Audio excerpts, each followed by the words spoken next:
Oh iya, ini Kak Ervina nanyain ada recording yang nggak yang bisa dinonton nggak? Nanti ini teman-teman aku baru mulai recording buat acara kita hari ini. Jadi seperti biasa kalau yang sudah pernah ikutan trip kita sebelum-sebelumnya kita selalu record untuk apa? Jadi buat teman-teman yang nanti pengen nonton lagi tripnya setelah ini atau teman-teman yang pengen ngajakin saudaranya, temennya buat nonton juga gitu, boleh-boleh aja kok, sah-sah aja. Dan ini teman-teman tripnya juga nggak ada batasan, maksudnya ya silakan aja siapapun yang mau join boleh-boleh aja. Kenapa sih harus daftar? Untuk memudahkan tim kita share link itu aja sih.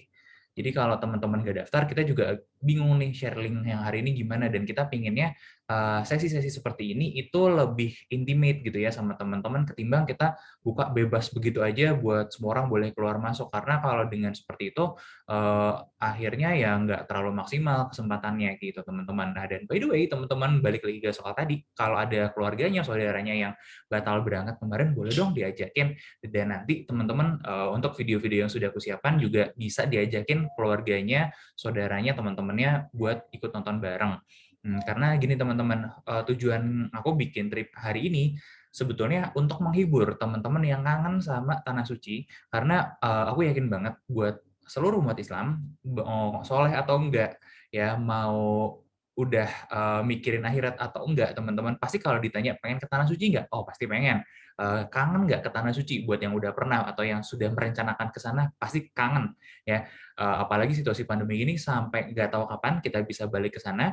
Kalau untuk umroh, jadi ya ini adalah penghiburan teman-teman yang pertama. Yang kedua teman-teman, aku sedang menyiapkan materi untuk manasik haji virtual bersama tim, dan insya Allah sih sebetulnya untuk klien private kita ada yang pertama kita akan laksanakan di minggu depan sih, hari Senin ya, untuk klien private kita sekolahan. Jadi teman-teman kalau ada yang instansinya ingin bikin manasik haji virtual gitu ya dengan cara seperti ini juga kita bisa fasilitasi, dan ini teman-teman pertama kali ku launching buat teman-teman gitu ya materinya. Walaupun disclaimer dulu, aku bukan ustadz, aku bukan orang dengan latar belakang pendidikan agama. Jadi hari ini aku hanya akan men-sharekan pengalaman aku pribadi di sana seperti apa, di lokasi-lokasinya itu seperti apa. Dan by the way, aku belum pernah haji ya teman-teman ya. Jadi kalaupun aku sudah pernah ke lokasinya, tapi ini teman-teman, aku nggak bisa share pengalaman kalau saat di musim haji seperti apa, karena bisa sangat beda sekali. Contoh kayak di Mina, di Jumroh, teman-teman itu beda sekali saat musim haji dan bukan musim haji. Contohnya di Arafah aja, itu kalau musim haji padatnya luar biasa. Tapi waktu aku datang sana karena di luar musim haji itu kosong melompong teman-teman, ya sepi sekali ya, hanya ada beberapa orang yang datang dan memang panas banget gitu teman-teman kalau kita main ke sana. Jadi jarang ada orang yang mau iseng gitu ya main ke sana, kecuali teman-teman mungkin mau bikin konten gitu ya sebagai konten kreator. Nah itu mungkin aja.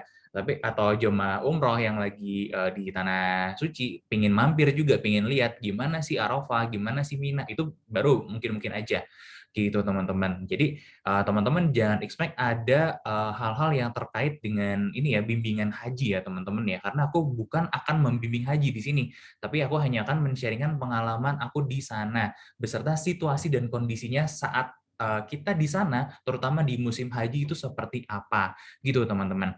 Nah, dan yang ketiga teman-teman, jadi tour ini juga kita buat untuk apa teman-teman? Jadi jika ada teman-teman yang merasa terbantu, merasa senang dan puas dengan trip kita hari ini, boleh dong bantu-bantu kita dengan apresiasi ke rekening ini ya, rekening resmi kita di sini teman-teman. Kenapa? Nanti insya Allah teman-teman yang apa namanya, apresiasi teman-teman ini akan kita gunakan untuk nambah-nambah kurban kita di bulan ini ya, di Lebaran Haji kali ini teman-teman. Jadi insya Allah teman-teman kalau teman-teman ada yang puas ingin memberikan apresiasi, karena ini bukan tour yang berbayar saklek teman-teman ya. Ini adalah pay as you wish. Teman-teman silakan donasi seikhlasnya untuk aku dan tim, karena nanti teman-teman untuk tour yang ini khusus akan kita gunakan insya Allah sebagai tambahan bagi ini ya teman-teman ya, bagi kurban kita di tahun ini gitu teman-teman. Silakan kalau mau dicatat-catat dulu, kalau nggak pun nggak apa-apa, nanti Kak Adit akan share di WhatsApp-nya teman-teman gitu. Nah, kita masih punya waktu nih beberapa menit lagi ya, kurang lebih 5 menitan lagi ya. Oh sorry, 4 menitan lagi ya teman-teman. Kalau ada yang mau ditanya-tanya dulu, boleh. Oh iya, Kak Mutia udah balik nih ya, lagi riwah ya katanya ya. Iya, Kak Mutia ada pengalaman kah harusnya berangkat haji atau umroh tahun ini atau tahun kemarin, tapi gagal berangkat karena situasi?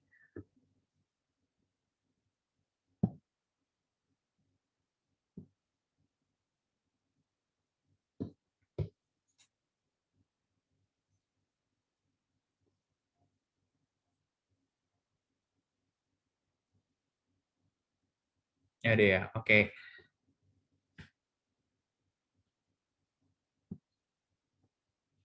Aku juga pengen tahu dong, hari ini tuh yang join dari mana aja ya? Dari kota mana aja nih? Dari ya kota atau kabupaten mana aja? Dari Jember, Jawa Timur, Kak. Dari Jember, Kak Relinda. Halo, halo. Wah, jauh-jauh ya. Ada dari mana lagi nih?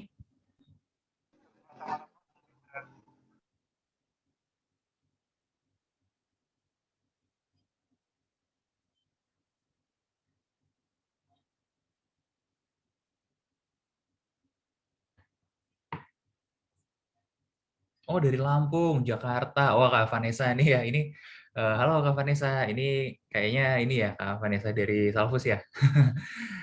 Oh, dari Malang, dari Pamekasan, Madura. Oh, Kak Amelia juga sering ikutan trip kita ya. Aku ingat dari ini ya sih, Pamekasannya ya. Wah, Jakarta paling banyak sih emang ya. Gimana teman-teman situasi dan kondisi di Jakarta? Karena aku di Bandung, teman-teman. Tapi Jakarta 11-12 ya, dengan Bandung sekarang sudah mirip-mirip ya kondisinya. Cuman kalau di apa namanya penutupan di jalan-jalannya agak sedikit santai karena nggak pernah cukup membludak kayak di Jakarta. Kalau Jakarta kan mobilitas dari beberapa kota satelit sekitarnya Jakarta dengan plus Jakarta sendiri sangat padat gitu ya. Dan aku dengar-dengar dari beberapa teman juga udah hampir bisa dipastikan 100% WFH ya. Nggak ada yang WFO lagi nih kayaknya. Gitu. Halo Kak Zek dari Garut ya, Kak Zek. Halo, halo.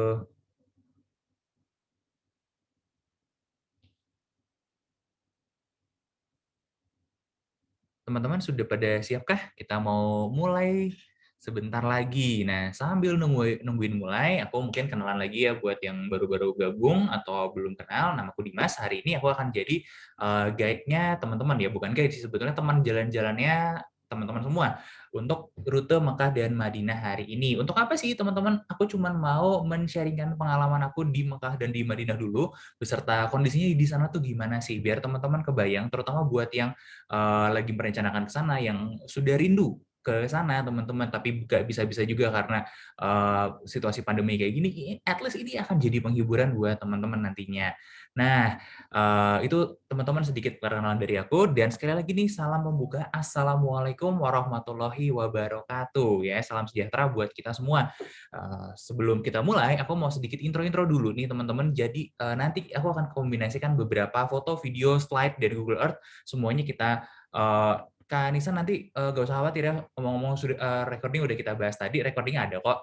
Nanti akan di follow up sama admin WhatsApp dan admin email kita. Jadi no worries. Jadi teman-teman nanti bisa ini aja, ditunggu aja di besok kemungkinan besar ya, atau di lusa untuk follow up email dan WhatsApp-nya. Nah, teman-teman balik lagi ke materi. Jadi aku disclaimer dulu nih, namanya koneksi di Indonesia secanggih-canggihnya, sebagus-bagusnya, tetap aja ada naik turun. Jadi mohon dimaafkan kalau nanti aku disconnect, tapi aku sudah menyiapkan satu akun lagi sebagai backup, minimal suarakunya nggak hilang di sini. Dan teman-teman kalau ada masalah koneksi dan lain-lain sebagainya, nggak usah khawatir, nanti teman-teman aku sudah menyiapkan beberapa planning perubahan acara, karena teman-teman mungkin ada yang ingat ya, beberapa waktu kemarin juga pas Kak Dani lagi kena COVID, aku gantiin Kak Dani bawain materi, ternyata koneksi di tempatnya kacau sekali teman-teman, dan ya mungkin faktor situasi sekarang gitu ya, pemakaian internet di mana-mana lagi tinggi-tingginya, jadi sinyalnya naik turun ya, aku nggak tahu teman-teman, tapi at least mudah-mudahan kita berdoa aja sampai akhir acara nanti bisa selesai dengan baik dan lancar teman-teman ya. Nanti kalau ada yang mau ditanya langsung aja ditanya di kolom chat, atau kalau mau buka mikrofon juga boleh, asal jangan terlalu ribut ya teman-teman. It means kalau teman-teman lagi kumpul sama keluarga misalnya atau sama anak-anak, langsung buka mikrofon dan nanya, kadang-kadang bisa bocor nih suaranya banyak dari luar-luar. Nah, itu kita mohon pengertian aja buat di kolom komentar dulu. Oke, teman-teman? Hmm, dari aku itu aja dulu. Kita langsung mulai nonton video dulu ya, biar pemanasan dulu. Ya, bismillahirrahmanirrahim.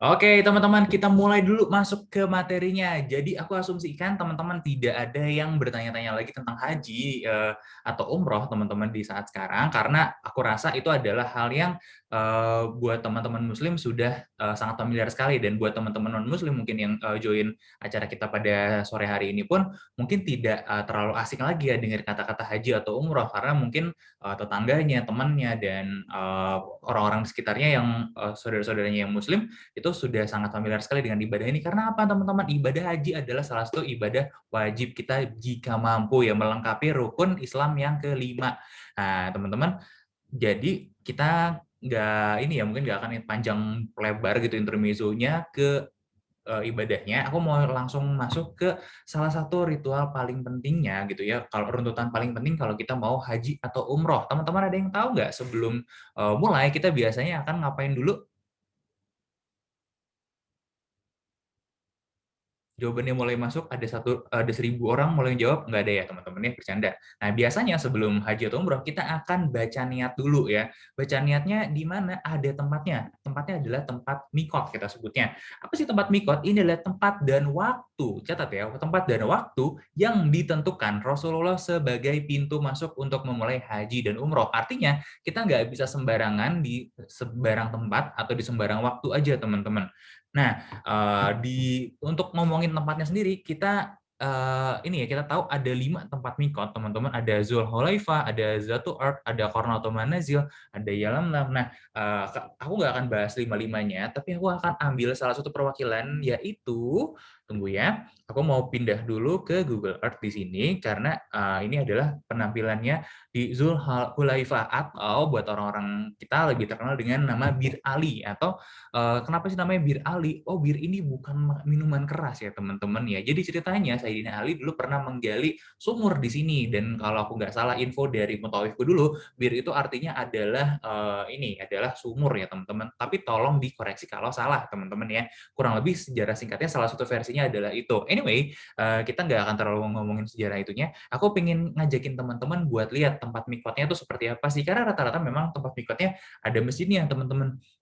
Kecuali teman-teman lagi mikot di pesawat ya, datangnya dari tanah air terus mikot di pesawat, itu bisa-bisa aja. Aku pun ngalamin mikot di pesawat, ngalamin mikot di masjid.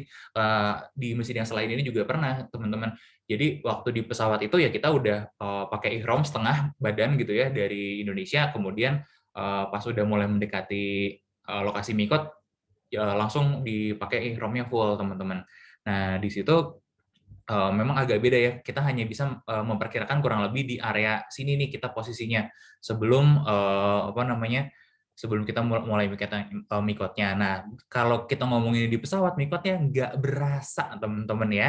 Nah, kita ngomonginnya di sini aja nih, di masjid, teman-teman. Ini by the way, Masjid di Bir Ali ini bagus banget loh. Kalau teman-teman ini ya lihat, dibanding beberapa tempat mikot yang lain, ini cenderung lebih bagus dan bersih, teman-teman ya.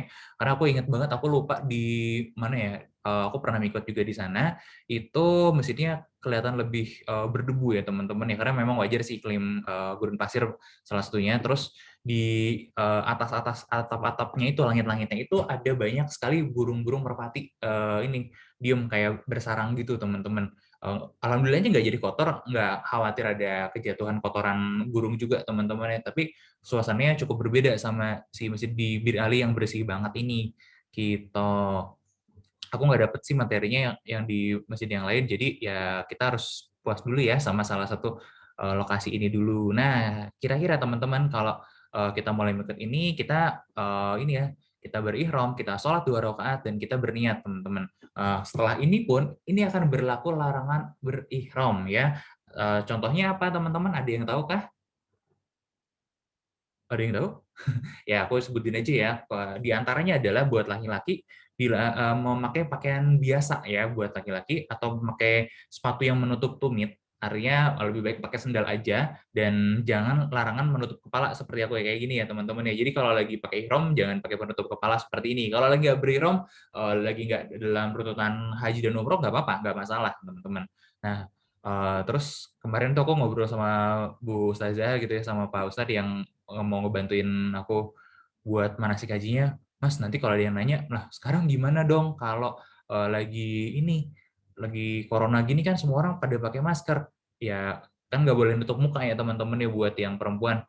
Nah itu nggak jadi masalah teman-teman karena kita juga menyadari gitu apa namanya ibadah itu memang wajib, ini memang wajib berlaku, tapi ada beberapa hal yang kita masih bisa ini ya gimana ya istilahnya kalau kita nggak pakai masker maksudnya menuruti larangan ihram ini malah jadi kena penyakitnya kan nggak baik juga gitu makanya teman-teman kita harus cek juga cross check lagi dengan para ulama kira-kira pendapat mereka gimana dan ternyata pendapat ulama rata-rata kebanyakan adalah memperbolehkan saat haji atau umroh di pandemi begini pakai masker teman-teman dipersilakan ya karena untuk apa untuk penjagaan diri teman-teman cuman aku nggak sempat cari lebih detail ya pembahasan fatwanya teman-teman dan anyway kita juga lebih ke arah jalan-jalannya aja sekarang nih ini banyak nih orang-orang yang udah ini ya udah siap dengan ihramnya ada yang lagi istirahat dulu sebelum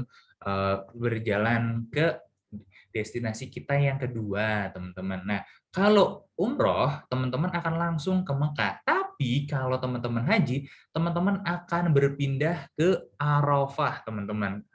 Ke Padang Arafah. Ya, set kita pindah nih, kita akan wukuf di Padang Arafah, teman-teman.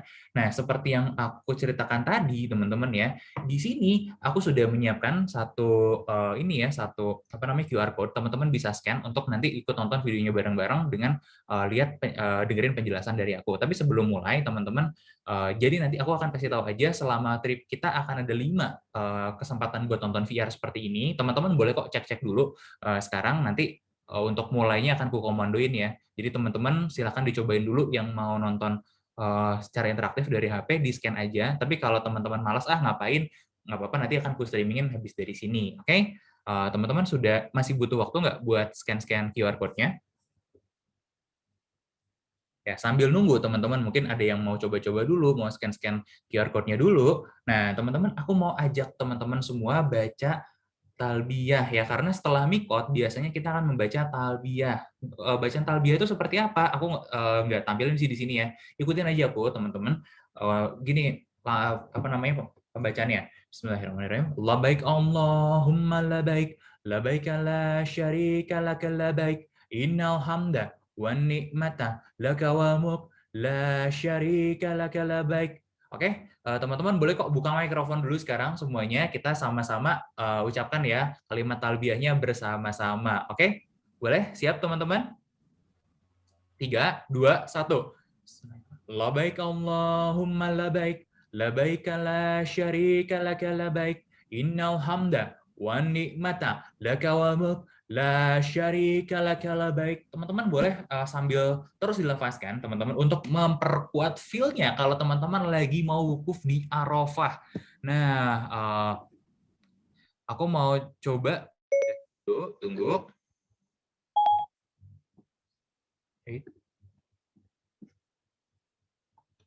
Sorry, gagal dibuka filenya. Tunggu.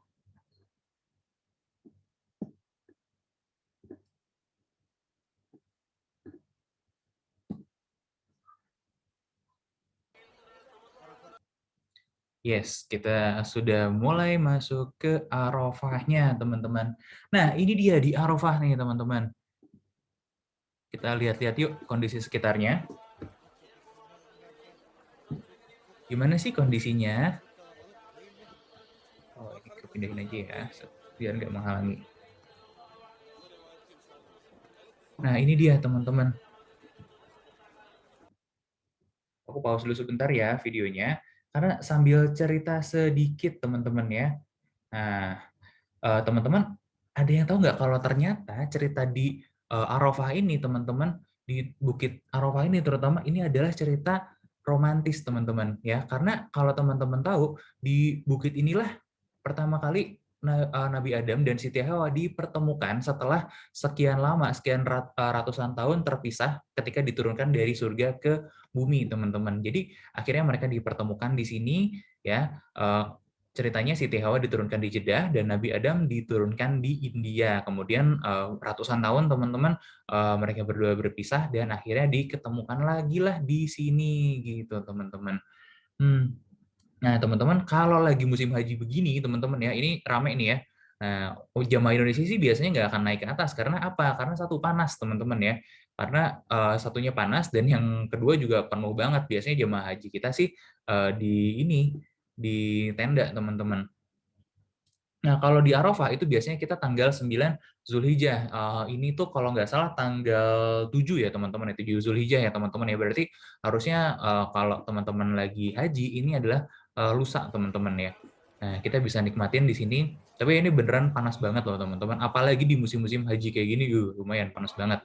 Nah, teman-teman juga bisa menghabiskan waktu di Arafah ini dengan berdoa, teman-teman. Seperti teman-teman kita ini nih, ya, mereka-mereka ini lagi berdoa gitu. Teman-teman nggak akan kaget lah dengan pemandangan seperti ini di Arafahnya. Nah, teman-teman kalau ini ya, kalau pakai VR-nya juga mungkin bisa gerakin atas bawah kanan kiri secara interaktif, teman-teman seolah-olah lagi ada di lokasi. Kalau teman-teman punya kacamata VR juga nanti bisa digunakan. Nah, teman-teman setelah dari Arafah, ada yang tahu kita kemana lagi? Ya, kita akan jalan nih ke Musdalifah, teman-teman. Kenapa? Untuk mabit di sana, teman-teman. Jadi setelah dari Arafah ini, teman-teman, kita akan berjalan kaki berombongan ya, teman-teman, ke Musdalifah untuk mabit atau bermalam di sana. Pokoknya lewat tengah malam deh di sana. Mau seberapa sebentar atau lama itu nggak jadi masalah. Yang penting melewati tengah malam di sana, teman-teman. Sambil teman-teman di jalan itu bisa mengumpulkan batu ya, kalau nggak salah kurang lebih 21 batu untuk apa nantinya, teman-teman, untuk lempar jumroh, teman-teman. Nah, sampai di sini ini aku stop dulu ya, teman-teman ya. Ini suasananya ya, kurang lebih kalau teman-teman lagi berhaji, inilah yang teman-teman rasakan. Teman-teman bisa lihat kanan kiri gitu. Ini itulah yang kita rasakan di sana nantinya. Nah, teman-teman, setelah wukuf dari Arafah, aku mau ngajakin teman-teman pindah lagi kemana? Ke Musdalifah. Aku kasih teman-teman kesempatan buat dia mau scan dari handphonenya, QR code-nya. Jadi nanti kita bisa lihat-lihat suasana di Musdalifah ini seperti apa, ya. Oke, kalau teman-teman udah pada siap, tolong ngasih tahu aku ya. Aku kasih kesempatan kok beberapa menit buat teman-teman santai aja, di scan aja. Nanti kita pindah ke suasana Musdalifah. Oke, sudah siap? Siap ya. Tunggu sebentar. Nah, ini dia teman-teman, suasana di Musdalifah. Nah, ini aku pause dulu sebentar, biar teman-teman kebayang ya. Aku kasih sedikit cerita dulu di sini. Jadi, teman-teman, kalau di Musdalifah ini lagi musim haji dan nggak COVID, ini luar biasa. Penuhnya itu luar biasa. Jamaah haji dari seluruh dunia akan tumplek di sini. Bener-bener rame-rame banget, teman-teman. Oh, by the way, aku ada yang kelupaan tadi di Arafah. Jadi, teman-teman, runtutan yang ada di Arafah itu, teman-teman, adalah runtutan paling penting kalau haji. Jadi kalau kita nggak ke sana, kita belum haji namanya. Dan setelah dari Arafah, kita sudah resmi lah jadi haji. Tinggal melanjutkan beberapa runtutan-runtutan yang lain, teman-teman. Karena di Arafah itu kita akan sholat dulu 2 rakaat, kemudian mendengarkan khutbah, berdoa, teman-teman, sepenuh hati sampai pokoknya banyak-banyak mengingat Allah aja. Dan teman-teman, di Arafah tadi itu juga adalah miniatur padang mahsyar nantinya. Nah, di sini teman-teman bisa ngelihat ya, ini masih ramai sekali seperti di Arafah tadi. Dan kebayang ya, malam-malam seperti ini yang paling luar biasa kalau teman-teman lihat nih di depan, ini WC nih. WC itu segini-gininya, sebetulnya sudah banyak dibuat sebegini-begini, tapi antriannya Masya Allah luar biasa tuh. Oh tuh, masih sampai belakang tuh, antrian WC. Nanti kita bakal deketin lagi ya. Coba ya kita lihat. Oh, enggak. Oh, ya udah. Kita harus puas dengan tampilan begini aja nih, teman-teman. Nah, Ini by the way ini bukan bikinan aku, tapi aku ambil dari YouTube. Tapi seluruh materi di sini sudah ku arrange sesuai dengan kebutuhan teman-teman di hari ini. Nah, ini kita mendekat sedikit. Nah, ini sorry ya kalau gambarnya memang kurang oke, teman-teman, karena ya aku nggak bisa kontrol seluruh kualitas gambarnya, tapi bisa dibayangkan ya, orang-orang segini banyak harus ngantri ke WC segini ya. Wah, itu luar biasa lah. Tapi teman-teman nggak usah khawatir, karena ya namanya kita mau ibadah, teman-teman. Kita harus rela bersusah payah dulu, teman-teman. Kita harus rela meninggalkan semua kenyamanan kita di rumah untuk menemui panggilan Allah di sini. Karena percaya atau enggak ya, teman-teman, kita datang ke tanah suci itu panggilan ya. Ini aku punya cerita soal itu juga, teman-teman. Jadi ceritanya waktu dulu aku pertama kali umroh, itu yang niat umroh di tahun itu aku dan calon istriku. Jadi nggak bareng sih, memang beda beda kloter, bukan beda kloter ya, beda travel umroh karena dia sama keluarganya, aku sama keluargaku. Waktunya juga beda bulan, teman-teman. Tapi waktu itu rencananya memang di tahun yang sama, bareng-bareng, udah sama-sama lunas. Tapi ternyata tahu-tahu aku berangkat dan calon istriku waktu itu sekarang udah jadi istri ya, teman-temannya nggak jadi berangkat karena ya travelnya bermasalah ya. Waktu itu memang tahu lah ya, beberapa tahun yang lalu ada rame-rame ini ya, tour travel yang bermasalah itu, teman-teman ya. Nah, jadi nggak jadi berangkat, dan sampai sekarang belum bisa berangkat karena ya memang panggilan sih, teman-teman itu. Aku juga punya beberapa teman-teman ya, dia nggak soleh, teman-teman. Bayangin aja, usahanya adalah punya bar. Ya bayangkan, nggak soleh segimana ya. Tiba-tiba teman-teman bapaknya nelfon, aku sensor namanya pip gitu ya, pokoknya lu pulang, siapin baju, minggu depan kita berangkat umroh katanya. Wah, panik anaknya. Dia panik, dia stres. Cara scan-nya Kak Ervina, cara scan-nya gimana? Buka kamera aja, nanti dihadapin kamera handphonenya ke sini. Ya kecuali handphonenya teman-teman masih BlackBerry, kayaknya harusnya udah bisa sih. Nah, si teman aku ini, teman-teman, panik luar biasa ya, karena waktu itu dia mikir mengingat semua dosa gitu, sholat nggak pernah, tiap hari ke bar gitu ya, karena ya usahanya juga jualan minuman keras. Dia takut banget waktu itu kalau berangkat itu bakal apa yang terjadi lah, karena dia suka dengar orang-orang yang kalau berangkat umroh jadi dapat balasannya selama di dunia. Alhamdulillah anak-anaknya ini anaknya aman-aman aja gitu. Terus dia malah jadi lebih mikir tentang ini teman-teman, tentang kehidupan, kematian gitu, tentang ibadah, dan ya anaknya nggak jadi tambah soleh sih setelah itu. Tapi ya bayangin aja, teman-teman, aku juga punya banyak teman-teman yang lebih soleh dari dia, pingin umroh, uangnya ada kadang-kadang atau kesempatan udah ada, tapi nggak bisa berangkat-berangkat. Tapi ini orangnya soleh kagak, sholat kagak gitu ya, tapi tahu-tahu berangkat. Ya itulah, teman-teman, namanya datang ke tanah suci adalah hak prerogatif Allah ya. Kita nggak bisa menentukan, kita cuma bisa merencanakan akan berangkat kapan, tahu-tahu bisa jadi berangkat, tahu-tahu kayak teman-teman kita jamaah haji 2020 2021, tahu-tahu nggak jadi berangkat, teman-teman. Itu sangat mungkin sekali terjadi. Jadi ya jangan pernah berhenti berharap. Kita bisa aja mikir, insya Allah, ya Allah, saya pengen tahun depan saya berangkat haji, saya pengen tahun depan saya berangkat umroh, uangnya dari mana? Ya nggak tahu, wallahu alam, bukan urusan kita, teman-teman. Itu biarkan Allah yang menentukan gitu. Nah, teman-teman, setelah selesai nih dari Musdalifah, kita udah mabit. Nah, tengah malam nih, habis tengah malam, lewat tengah malam menuju ke subuh, kita akan berjalan lagi pindah ke mana, teman-teman? Kak Isna ini tadi nanya, kamera biasa aja Kak buat scan, kamera handphone biasa bisa gitu. Nggak usah khawatir pakai device manapun. Teman-teman ada yang pengen lihat Musdalifah lagi? Kalau mau, aku back dulu, mumpung ini adalah trip umum, jadi suka-suka teman-teman dan suka-suka aku. Kalau mau, aku ini aja, aku tungguin aja dulu di sini. Nanti aku bukain lagi file yang Musdalifah atau Arafahnya sebelum kita lanjut lagi nantinya. Gimana, teman-teman? Gimana Kak Isna ini? Kak Ervina?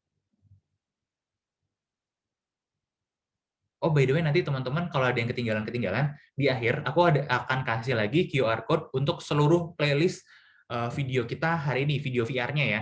Atau teman-teman bisa save aja nanti playlistnya, dan aku juga bisa bagikan linknya juga nanti buat teman-teman. Gitu.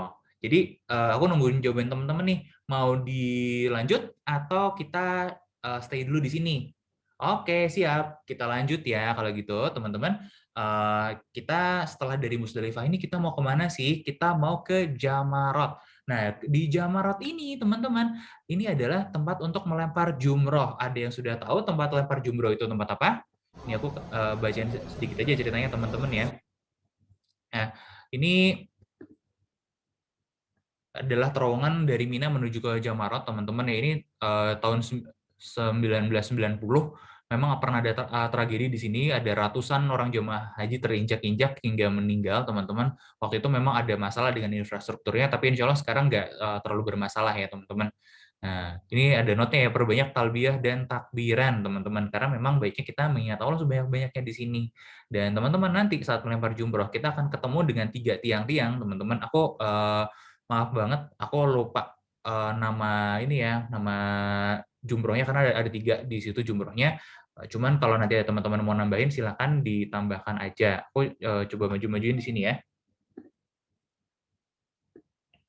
Karena ini orangnya akan bilang tentang gimana sih apa jumroh yang benar. Nah ini nih, ini adalah tiang yang pertama. Jadi ada 3 tiang. Kalau sekarang udah diperbarui jadi tiangnya besar, lokasinya juga jauh lebih besar daripada dulu.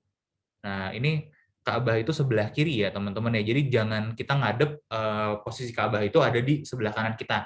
Jadi nanti diatur-atur aja. Biasanya teman-teman ada mutawif yang akan temenin. Jadi satu grup itu akan ada 2 orang mutawif biasanya.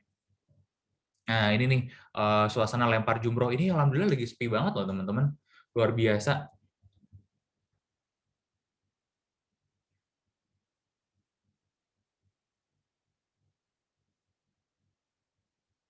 Nah, kita siapkan 21 batu ya, artinya sekali ini, oh ya ini kita kemudian menjauh dari keramaian karena apa ya, ya ini teman-teman, kalau kita ada di rame-rame ya itu tadi, di sini sangat padat sekali biasanya.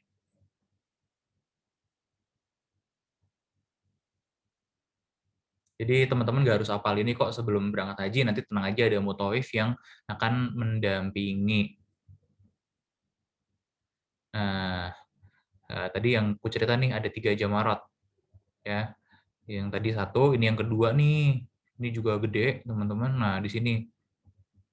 Nanti sebetulnya untuk lempar jumroh ini, 3 lokasi ini pun sebetulnya dibagi jadi kalau nggak salah 2 atau 3 lantai, teman-teman. Aku kenapa aku nggak bisa bilang detail, karena khusus untuk lempar jumroh ini, sejujurnya aku belum pernah masuk, karena datang bukan di musim haji, teman-teman.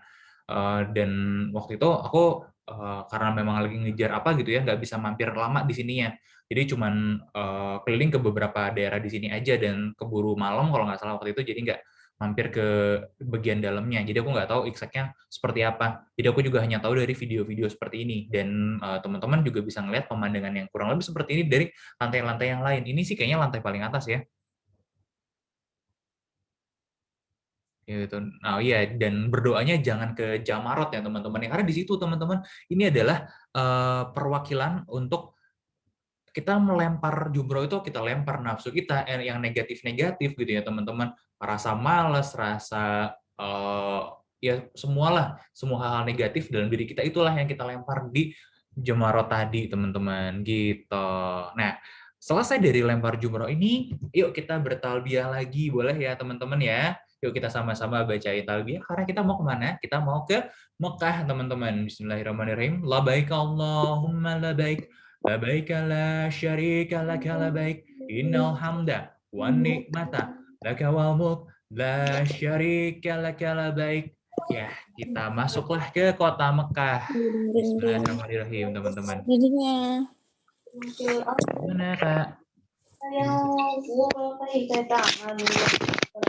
Kak. Oh, ikut ini ya? Ikut talbiyah ya? Ya, oke. Thank you, Kak. Apa tuh? Thank you, Kak Ahmad. Nah, ini teman-teman, ini adalah pemandangan kota Mekah. Nanti aku akan bawa dari Google Earth juga ya, teman-teman ya. Plus nanti kita akan bahas-bahas juga runtutan haji dan umrohnya di sana. Ini aku mute lagi ya, Kak Ahmad Naskah. Oke, nah teman-teman, kalau biasanya aku langsung bahas-bahas beberapa bagian-bagian masjidnya. Kalau sekarang mungkin aku lebih pengen liatin ini dulu ya, teman-teman ya. Situasi dan kondisi. Oh, nggak apa-apa deh. Aku liatin dulu aja ya, biar berasa gimana sih deg-degannya masuk ke Masjidil Haram ya. Ini aku mau liatin Masjidil Haram itu sebetulnya punya banyak pintu, teman-teman. Ada Bab Abdullah.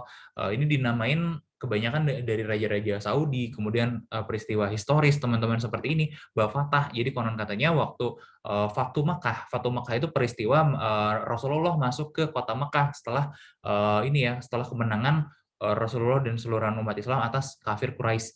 Nah, mereka masuk ke Mekah dan masuk ke Ka'bah, ke Masjidil Haram itu lewat pintu ini, teman-teman. Ya, tapi jangan dibayangin dulu Masjidil Haram kayak gini ya, teman-teman, bentuknya nggak seperti ini, beda banget.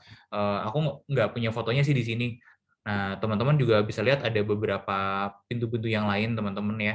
Dan ini megahnya Masjidil Haram sebagai masjid terbesar umat Islam di seluruh dunia. Paling besar itu masjid di sini, teman-teman, di Masjidil Haram, dan terus direnov, diperluas untuk bisa mengakomodir jamaah haji, teman-teman.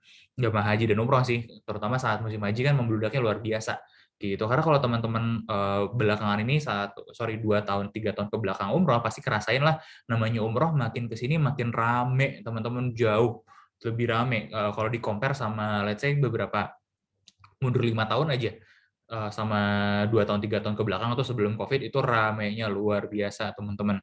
Ya karena ya itu tadi, mungkin umroh sudah lebih bisa diakses gitu ya sama orang-orang kita ketimbang bertahun-tahun sebelumnya. Apalagi jemaah haji Indonesia kan, jemaah umroh Indonesia termasuk salah satu yang paling banyak datang ke sini, teman-teman.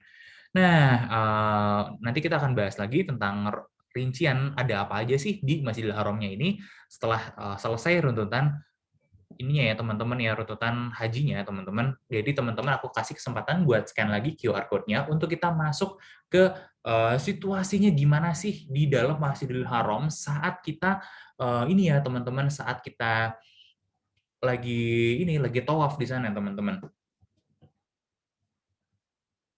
Oke, silakan di-scan loh, teman-teman. Kalau udah, nanti tolong kasih tahu aku ya. Nanti teman-teman bisa info-info aku akan pindah masuk ke videonya tentu saja.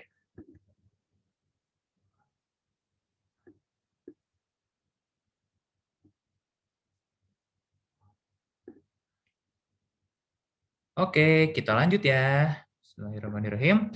Selamat datang di Masjidil Haram, teman-teman. Nah, inilah dia suasana Masjidil Haram kalau malam, teman-teman ya. Cuman ini adalah efek, teman-teman ya, langit-langitnya nggak akan seterang ini bintangnya, karena kalau teman-teman pernah kesini, yang lebih terang itu adalah di bawah sini. Jadi, saking terangnya di sini, teman-teman, 24 jam itu pagi dan siang hampir nggak ada bedanya. Malam dan siang, sorry maksudku. Karena malam-malam aja ramenya, terangnya juga luar biasa, teman-teman. Jadi kalau teman-teman datang tengah malam, mau datang sebelum subuh, mau datang jam 7 malam misalnya, itu tetap aja terang. Gitu. Kita masuk ini rapi banget ya. Ini kemungkinan mau mulai jam sholat nih, kalau serapi ini softnya. Kalau biasanya tawaf nggak serapi ini.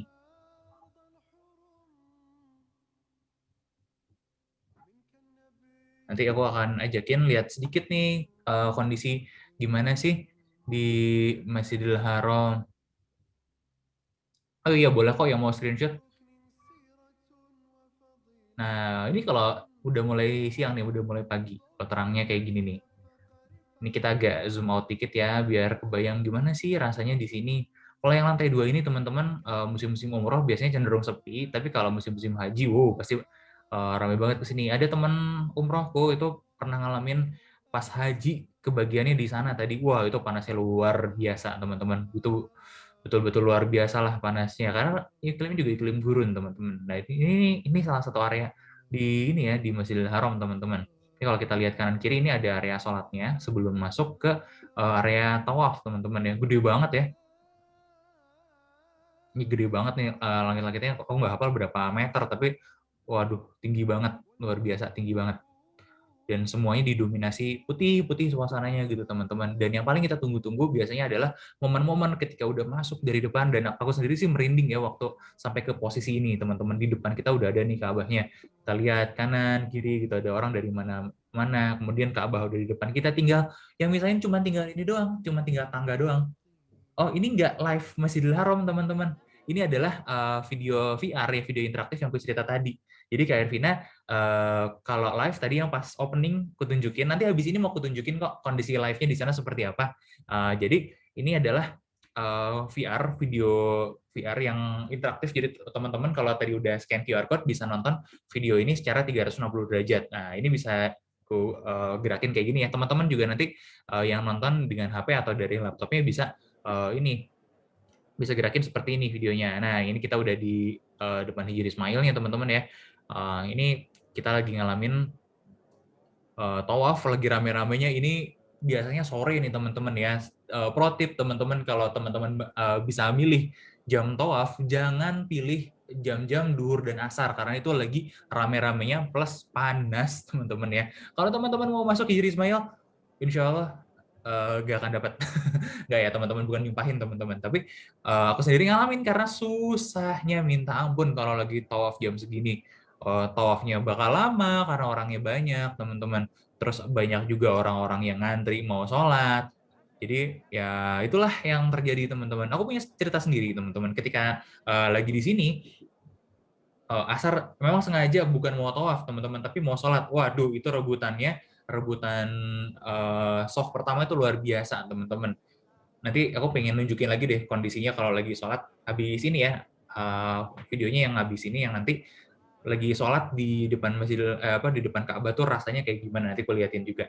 Nah itu teman-teman luar biasa, aku awalnya udah dapet nih soft pertama, beberapa menit kemudian 1 menit 2 menit kelempar ke soft kedua, bertahan lagi nih, ada orang Arab ngomong, ya Haj, sini dipanggil sama dia, ditarik tangannya, diikat gitu, sini sama aku sama adikku sama temanku diginiin, udah sini aja, bahasa Arabnya pokoknya kalian sini aja, kita tungguin sholat sebentar lagi mulai kok, tahan badan aja kata dia. Oh iya. Nah udah bikin kayak semacam pagar betis gitu ya, tapi karena arusnya sebanyak ini teman-teman bisa bayangin ya, ini arusnya sebanyak ini ya kita mau nggak mau kedorong juga gitu, sampai kelempar lagi ke ini teman-teman, ke soft kedua, kelempar lagi sampai ke soft 3, akhirnya baru bisa bertahan di soft ketiga, itu pun kegeser-geser. Jadi awalnya aku posisi di belakang imam persis, terus waktu sholat ya di Hijri Ismail teman-teman. Waduh, itu pengalamannya luar biasa ya teman-teman ya.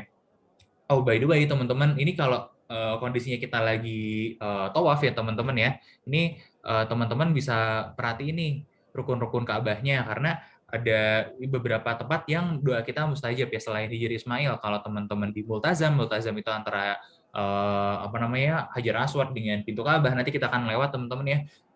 Baiknya kita berdoa teman-teman ya. Kenapa? Karena itu adalah tempatnya mustajab untuk dikabulkan doa. Wah teman-teman, kita udah mau lewatin Hajar Aswad nih. Nah ini nih teman-teman, di sini kalau nggak salah nih ya, aku karena videonya gini juga kurang jelas. Iya, Ervina bener ya. Oh iya betul. Ini aku pause aja dulu ya. Nah ini dia Hajar Aswad. Ya kalau Ikhwan laki-laki itu memang bisa dapat di depan. Kalau Akhwat ada dikasih tempat agak di belakang teman-teman. Ya memang itu sih susah-susah gampangnya, tapi nggak usah khawatir ya teman-teman, kalau pengen cari deket Ka'bah, teman-teman yang akhwat datang aja sebelum subuh, jadi sekitar jam 2, jam 3 gitu, insya Allah itu lebih kosong, jadi bisa bisa berebut cium Hajar Aswad nantinya. Sekarang by the way Kak, kalau lagi pandemi ini nggak dikasih ya, nanti aku ada beberapa tayangan juga pembahasan pas lagi pandemi kayak gini. Nah teman-teman, berhubung kita mau lewat Hajar Aswad nih, nah kita siap-siap melambaikan tangan, bukan melambaikan tangan ke arah kamera teman-teman ya, tapi melambaikan tangan ke Hajar Aswad karena memang itu rukunnya teman-teman. Nah, nih biasanya kita tandain lewat ini, oh 1 putaran. Aku nggak bikin full 7 putaran karena kita tawafnya 7 putaran teman-teman. Ini enggak teman-teman, ini nih teman-teman lihat ya, ada melambaikan tangan ke Hajar Aswad. Nah teman-teman yang mau cium itu boleh, bagus, tapi nggak wajib teman-teman. Yang wajibnya itu adalah yang ditunjukkan Rasulullah itu adalah melambaikan tangan. Nah ini teman-teman, ini kita udah mau lewat Multazam nih. Nah di sini di antara Hajar Aswad dengan pintu ini, pintu Ka'bah teman-teman. Nah ini tempat mustajab buat berdoa, kita ngelewat aja sambil berdoa. Nah aku punya cerita menarik nih teman-teman. Kalau kita lewat Multazam itu doanya nggak akan bisa banyak karena sedikit, areanya cuma segitu doang. Nah, aku punya pro tip ya teman-teman ya. Aku baca bukunya Jamil Azaini. Kalau teman-teman penasaran cari aja, masih banyak, harusnya all time bestseller deh beliau. Jadi beliau salah satu trainer dan motivator teman-teman ya. aku juga suka banget sama buku-bukunya beliau. Kemudian aku baca di salah satu bukunya beliau, dia bilang, Tuhan inilah proposal hidupku. Nah, di situ dia cerita saat saya ke Tanah Suci, ya ke sini dia lagi tawaf, dia bawa-bawa buku teman-teman. Di dalam buku itu adalah dream book-nya. Jadi seluruh doa-doanya dia, impian-impiannya, aku ketikin aja kali ya. Ini kalau nggak salah ini, tapi coba dicek lagi aja. Tuhan, inilah proposal hidupku, Jamil Zaini. Ini aku sering baca zaman-zaman 2010, 2011, 2012 sekitar itulah. Karena waktu itu aku join di ini ya, salah satu IO juga sering bikin seminar buat beliau. Nah, ini ceritanya Pak Jamil Zaini itu bawa buku teman-teman di sini pas lagi di area-area yang mau mustajab doanya teman-teman. Pak Jamil Zaini dia cuma berdoa gini, ya Allah tolong kabulkanlah seluruh doa saya, seluruh impian saya yang ada di dalam buku ini. Singkat, padat, dan jelas. Smart teman-teman ya, smart banget kalau menurut saya. Saya tiru itu teman-teman, saya bawa buku.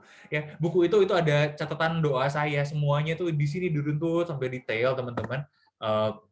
Diruntut sampai detail di situ. Terus ada yang titip-titip doa, boleh aku bilang gini kayak yang titip doa. Oke, boleh titip doa, tapi tolong diketik, ditulis nanti kita sebelum hari H berangkat gitu atau hari-hari ya sebelum sebelum umrohnya bisa terulang di dalam bukunya. Jadi semua titipan-titipan doa aku masukin situ. Jadi kalau aku doanya, ya Allah tolong kabulkanlah seluruh doa saya yang saya tulis di buku ini dan doa orang-orang yang menitipkan doa di buku ini. Gitu, teman-teman. Ini lucu sih memang, ini lucu sih itu memang, tapi teman-teman bisa lakukan. Kenapa? Karena Allah tuh ngerti kalau kita berdoa, dan kita waktu kita nulis kita juga sambil berdoa, ya Allah saya pingin ini, tolong kabulkan ini, begini, kita sambil doa juga sambil tulis teman-teman. Jadi teman-teman kita bisa fokus sama ibadahnya, sama ini bacaan-bacaan ya teman-teman, karena saat kita tawaf nanti di putaran keberapa kita akan baca doa untuk kedua orang tua, kita akan baca banyak hal teman-teman. Aku minta maaf kalau aku nggak ingat semua teman-teman, karena memang ada buku panduannya kok teman-teman. Nah, ini kondisi-kondisinya teman-teman. Tadi kita udah balik lagi nih ke sini. Nanti setelah dari sini teman-teman kita udah 7 rakaat nih, 7 rakaat, sorry, kita udah 7 putaran nih teman-teman. Nah, kita biasanya kita cari tempat untuk sholat di dekat makam Ibrahim teman-teman ya. Nah, dan buat teman-teman juga yang nggak lagi umroh, nggak lagi haji, datang ke sini, teman-teman bisa tawaf 7 kali juga di depan Ka'bah. Untuk apa, teman-teman? Sebagai pengganti sholat ya, sholat tahiyatul masjid gitu. Jadi kalau udah tawaf 7 kali nggak perlu sholat tahiyatul masjid. Nah, Kak Ervina nanya bukunya masih ada atau enggak? Aku nggak tahu karena nggak pernah cek buku lagi teman-teman ya. Karena ya satu tahun hampir nggak pernah main ke toko buku teman-teman. Tapi kalau teman-teman carinya online harusnya masih ada teman-teman. Karena setahu aku lumayan bestseller bukunya beliau. Jadi bacalah buku-buku kayak gitu, itu bagus sekali untuk memperkuat visi kita, untuk memperkuat ini ya perbaikan diri kita teman-teman. Karena jujur aja untuk kalau mungkin tadi aku cerita teman aku yang sama sekali nggak soleh, tapi menurut pengalamanku pribadi untuk bisa terpanggil gitu ya ke Tanah Suci itu justru buat beberapa orang harus melakukan perbaikan diri dulu baru bisa ke sini teman-teman. Nah, itu gambaran sedikit ya teman-teman ya.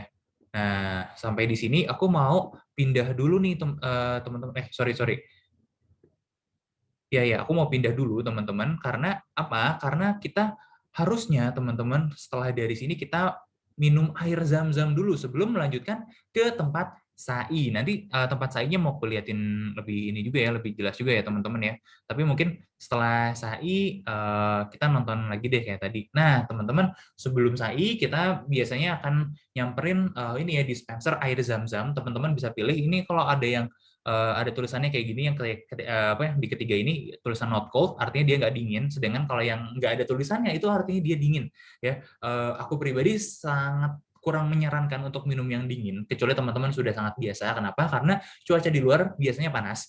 Ketika kita minum dingin itu nggak baik. Kalau aku sih dari sudut pandang pengobatan tradisional China, karena aku belajarnya itu ketika panas ketemu dingin, energinya tabrakan dan akan terjadi ketidakseimbangan energi yin dan yang gitu teman-teman. Ini bukan ngomongin mistis ya teman-teman ya. Ini adalah bentuk energi teman-teman. Kalau energi dingin itu adalah yin, energi panas adalah yang. Nah ketika lagi panas-panas kita minum dingin itu sebetulnya tabrakan, nggak boleh ya.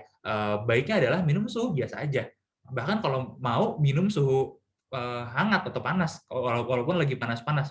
Itulah kenapa kalau teman-teman lihat orang-orang China, orang-orang Jepang minum tehnya lagi panas, minum panas teman-teman. Karena menurut mereka itu adalah untuk menyeimbangkan yin dan yang-nya gitu, bukan untuk ini. Dan ini sorry jadi topiknya meloncat ke sana ya teman-teman, balik lagi ke sini. Inilah juga mungkin jadi salah satu alasan ini buat apa ya, ini masukan aja sih mungkin teman-teman ya. Rupanya kemarin aku ngobrol juga dengan salah satu ustazah, dia juga setuju dengan jangan minum air dinginnya kalau tidak biasa, karena menurut beliau teman-teman ya, pengalaman beliau pun banyak orang-orang yang sakit radang pas pulang atau pas lagi di sini itu justru karena minum air dingin ya.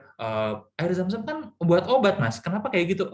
Iya memang betul, tapi kita juga harus tetap memperhatikan beberapa aspek, karena pendinginan air zam-zam ini bukan fenomena natural teman-teman, memang didinginkan oleh alatnya di sini teman-teman, dibuat dingin. Kenapa? Karena ya memang ada orang-orang yang senang minum dingin kalau panas-panas kayak gini. Kalau mereka sudah biasa, biasanya sih nggak ada masalah ya teman-teman. Atau mungkin orang-orang yang memang tinggalnya di sini, teman-teman di iklim-iklim gurun, orang-orang Jazirah Arab gitu ya, mereka mungkin udah nggak aneh seperti itu, biasanya sih nggak masalah. Tapi orang kita yang mungkin walaupun kita biasa panas di Indonesia, aku jamin shock pasti pas ke Saudi gitu ya, karena panasnya beda sekali dengan di sini iklim gurunnya. Nah, udah harus adaptasi dengan itu, imun kita drop, kita capek nih seluruh rangkaian ibadah, nah kita minum dingin, kemungkinan ngedropnya juga tinggi sekali gitu teman-teman. Nah dari sini teman-teman kita akan menuju ke tempat sai teman-teman ya. Nanti sebelum nonton teman-teman, aku mau liatin dulu deh sedikit ini biar agak kebayang ya teman-teman ya. Nah di sini ini adalah Bukit Sofa teman-teman ya, Bukit Sofa dan Bukit Marwah. Dari Bukit Sofa kita sainya lari-lari kecil, ada yang jalan dan ada yang lari-lari kecil ke Bukit Marwah, bolak-balik gitu aja teman-teman ya. Nah, kalau teman-teman ada yang ngebayangin, wah kita harus ke bukit kayak dulu Siti Hajar. Enggak teman-teman, zaman sekarang sainya itu jauh lebih enak, jauh lebih nyaman karena udah di dalam ruangan pakai AC, lantainya rata, landai gitu ya. Nggak ada bongkahan-bongkahan batu yang terlalu menonjol seperti ini. Kecuali nanti di Marwah teman-teman, nanti kuliatin ya di Marwahnya seperti apa, kayak gini nih. Nah, di Marwahnya ini bisa kita naikin bukitnya karena masih nonjol sedikit. Jadi ada nggak yang ngebayangin, oh Bukit Sofa dan Marwah itu bentuknya masih gunung? Enggak teman-teman, sudah masuk ke dalam Masjidil Haram. Ya sedikit tanjakannya juga, cuman ya landai banget lah, nggak berat, insya Allah nggak berat buat teman-teman yang sehat. Kecuali teman-teman mungkin ada keterbatasan teman-teman, entah itu sakit atau uzur yang lain-lain teman-teman, ya itu baru mungkin ada sedikit rasa berat gitu teman-teman. Di tengah-tengah kita akan ketemu area seperti ini ditandain dengan lampu hijau, kita akan lari-lari di sana. Jadi makanya nanti kalau kita balik lagi ke videonya, teman-teman akan nemu area di sini yang kita lari-lari lagi. Nah, kita balik dulu yuk ke videonya. Oke, kita sudah kembali di sini. Ya, lihat-lihat sedikit ya sebelum kita balik. Nanti nggak usah khawatir kok, kita belum akan berpisah dengan ini ya, kita belum akan berpisah dengan area Masjidil Haram. Nah, ini dia di sofanya nih. Karena cepet, jadi aku pause dulu ya. Ini sofa nih teman-teman. Bukit sofa kayak gini di atasnya. Terus kita lihat ke bawah sedikit. Ya, kita lihat ke bawah. Tuh, ini melandai teman-teman. Nggak sama sekali nggak curam teman-teman ya. Gitu.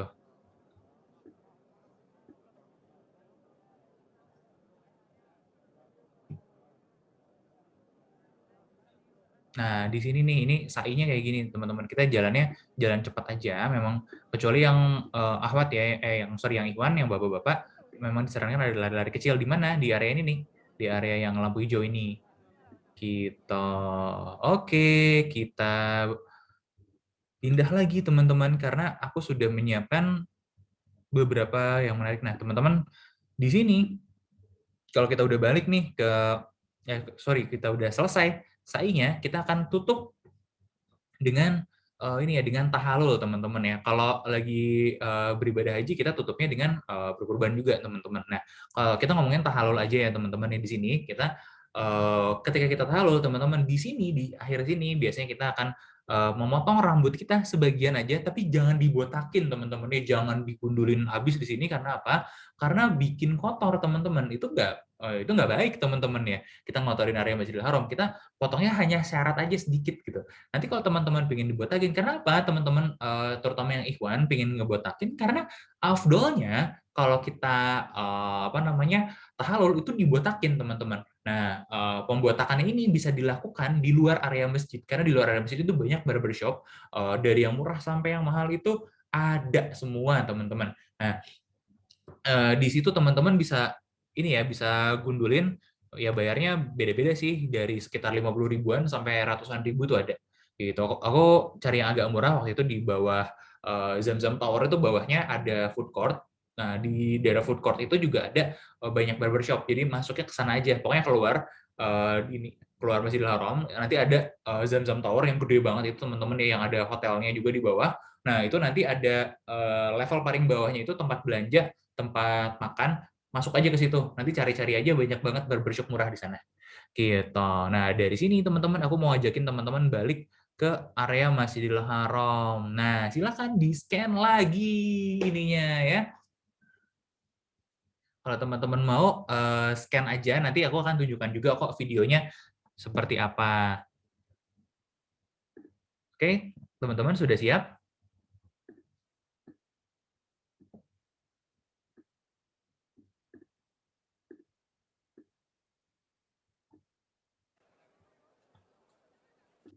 Oke, siap ya?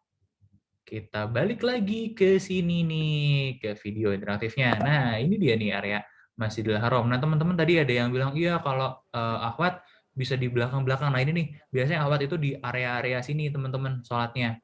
Nah, kalau teman-teman mau sholatnya nggak keganggu orang tawaf, pas bukan jam-jam sholatlah di sini. Jadi nggak akan, mau ikhwan, mau akhwat, mau laki-laki, mau perempuan, di situ aja semua. Oh, ini ada bapak yang bawa air zam-zam nih. Nah,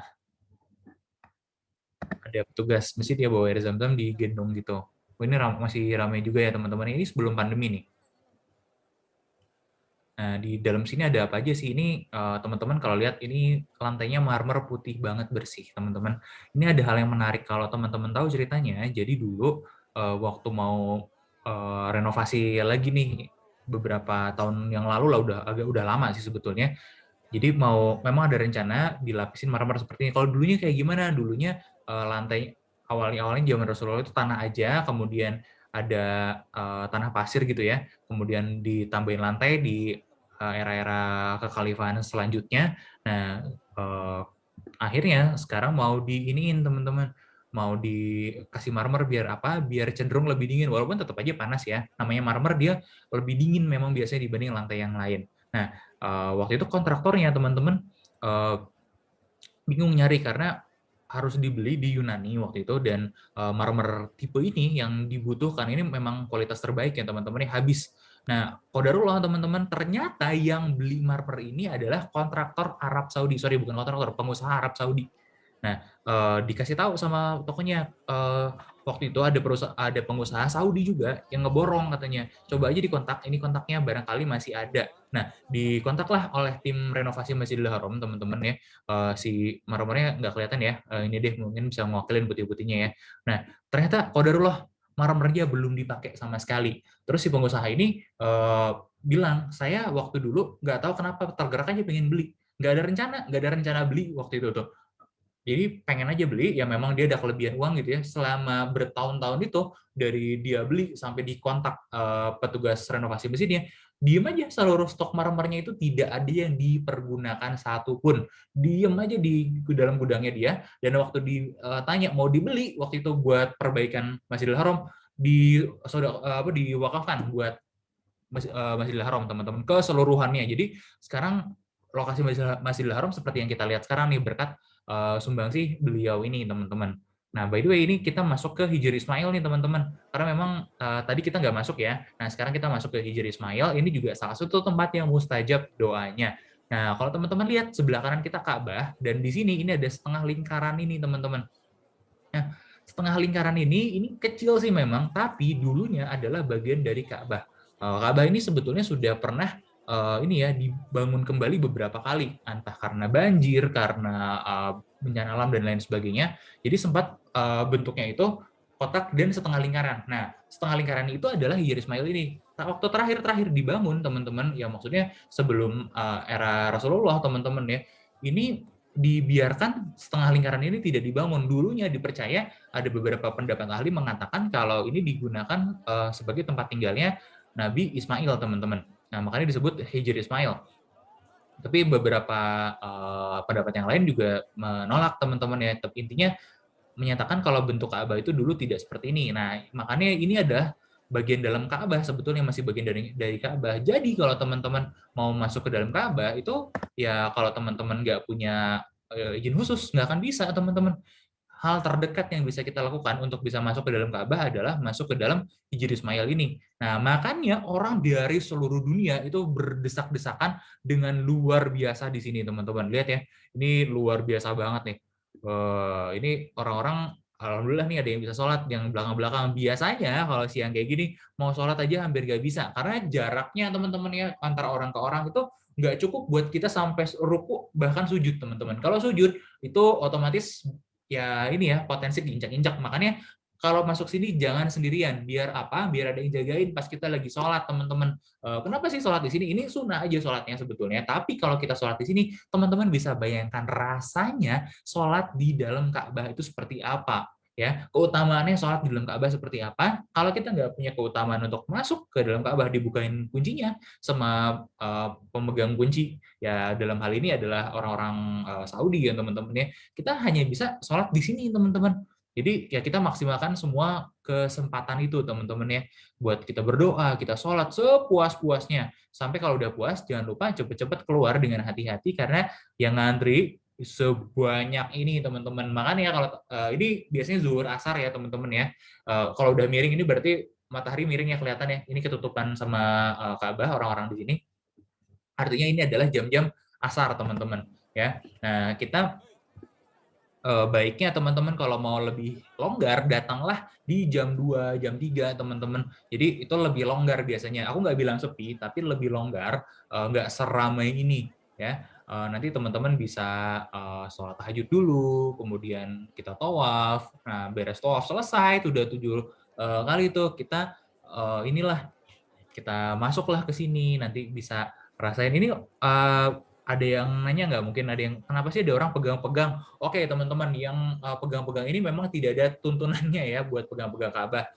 Cuman aku sendiri megang, kenapa? Karena aku penasaran sama teksturnya kain kiswah Ka'bah. Nanti aku mungkin akan bahas juga ya kiswah Ka'bah after dari ini, tapi kalau nggak juga nggak apa-apa ya. Jadi kiswah Ka'bah ini juga bahannya dari ini ya, dari kain campuran sih, campuran kain silk sama apa ya, aku lupa, dan ini halus banget. Kalau teman-teman perhatiin, nanti aku punya gambarnya, tunggu gambar detailnya ya. Jadi ini warnanya bukan hitam, teman-teman, tidak hitam seperti yang kita pikirkan di Indonesia. Warnanya itu sebetulnya lebih ke ungu. Ini ku compare ya dengan latar belakang hitam. Jadi lebih ke ungu. Nah, ini kiswah Ka'bah ini dijahit dengan benang emas. Ini nih seluruh kaligrafinya ini benangnya emas, dan ini berat banget, luar biasa. Nah, makanya kalau teman-teman tahu ya, lagi jemaah haji lagi ke Arafah gitu ya, lagi seperti besok lusa. Nah, biasanya Masjidil Haram itu dikosongkan dan akan ada pergantian kiswah Ka'bah nantinya. Gitu. Pergantiannya untuk apa ya? Karena untuk menjaga ini ya, kebersihan dan keawetan. Jadi setahun sekali kiswah Ka'bah ini akan diganti. Jadi dulunya sempat ada masa ini, teman-teman, si kiswah Ka'bah ini hanya ditumpuk aja.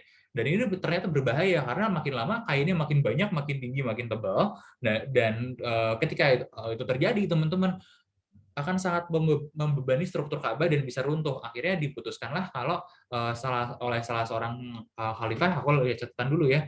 Aku lupa nih khalifahnya siapa ya.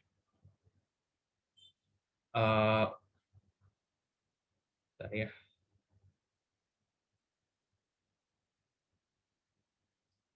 Di ini ya, pokoknya di dinasti Umayyah, teman-teman ya.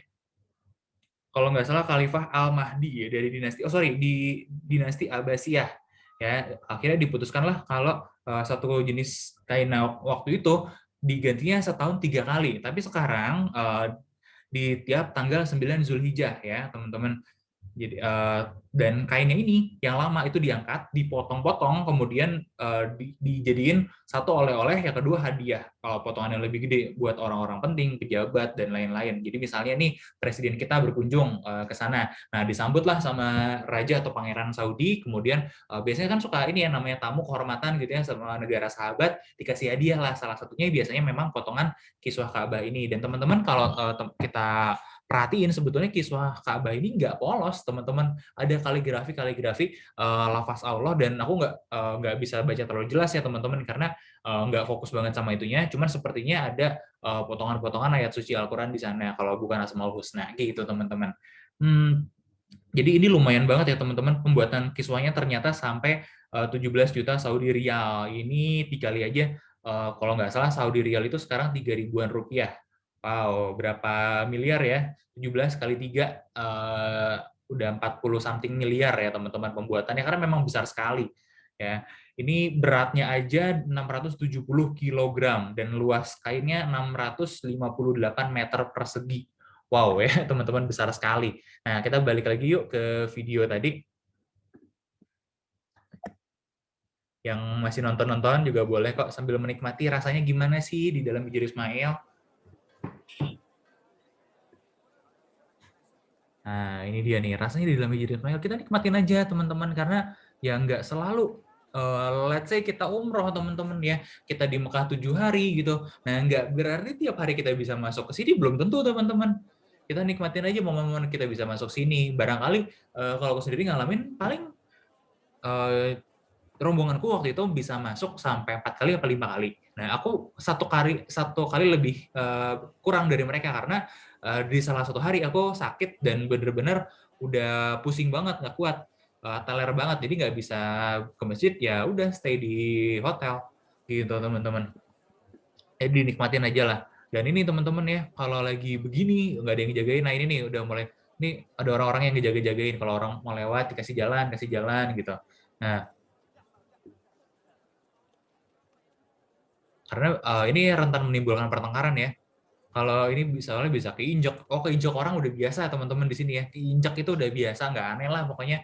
Nggak, dinikmatin aja, diinjak itu enak lah. Kalau di sini nggak akan berasa lah, baru berasanya pas pulang kakinya bengkak-bengkak aja. Pokoknya nggak dia dinikmatin aja lah. Nah ini nih, ini yang sholat dia dijagain nih sama teman-temannya kayaknya nih. Ini di depannya dijagain, jadi nggak ada yang ngedesak sini. Nih kalau ada yang mau sini dikasih tahu ini ada yang lagi sholat, ada air zam-zam juga ya di sini ya. Nggak selalu ada sih, cuman kalau lagi ada, nah ini tadi ada bapak-bapak yang minta diambilin airnya gitu. Lumayan seru ya teman-teman ya. Seru banget loh masuk sini. Nah kita pindah yuk ke sini sedikit. Sorry, kita balik lagi ya. Kita pindah yuk. Nah ini kalau kosong tuh begini teman-teman situasi dan kondisinya. Enak amat ya. Nah, nanti teman-teman kalau masih cukup nih durasinya, aku mau ceritain sedikit tentang orang yang pernah sholat sendirian di dalam sana. Karena kita masih panjang sih sebetulnya, belum ke Madinah lagi. Nah, ini adalah suasana di Hajar Aswadnya. Kalau kebetulan ini udah mau masuk ini ya, jam sholat maghrib, teman-teman. Kenapa aku tahu? Karena teman-teman perhatikan di sini ada gelas-gelas, artinya ini adalah orang-orang yang lagi berbuka puasa. Nah, jadi kalau mau buka puasa nih, mau maghrib, biasanya lebih tertib orang-orang duduk, dan di sini ada disediakan makanan untuk berbuka gratis. Nanti aku akan ngobrolin itu pas di Madinah ya, buka puasa gratisnya. Dan ini dia Hajar Aswadnya. Dari tadi kan kita udah bahas Hajar Aswad, udah minta lihat. Di sini nih teman-teman, Kades Sinta nanya gimana cara masuk ke dalam. Aku nggak tahu teman-teman, masuk ke dalam Ka'bah maksudnya atau ke Hijr Ismail. Kalau Hijr Ismail pas lagi dibuka ya tinggal masuk aja. Kalau Ka'bah sih harus ada izin khusus teman-teman ya. Ya kalau teman-teman bukan presiden kayaknya sulit sih jujur. Karena setahu aku orang yang bukan presiden yang pernah masuk ke dalam Ka'bah itu paling Mike Tyson. Bukan. Muhammad Ali. Muhammad Ali yang pernah masuk ke dalam Ka'bah. Ya, tapi kan dia adalah seorang megastar gitu ya, seorang tokoh Islam. Jadi kalau teman-teman nggak ngeh, Muhammad Ali itu walaupun dia seorang petinju, dia juga terkenal sebagai salah seorang pergerakan Islam dan pergerakan kulit hitam di Amerika. Jadi jasa-jasanya untuk umat Islam Amerika itu sangat besar ya teman-teman ya. Ya memang dianggap salah satu tokoh masyarakat lah Nah, karena beliau terkenal itu, jadi pas lagi haji atau umroh memang dapat kesempatan juga buat masuk ke dalam Ka'bah. Tadi teman-teman juga ada yang pengen tahu kan, gimana rasanya ini ya sholat di depan Ka'bah. Kita lihat dulu aja ya sebentar.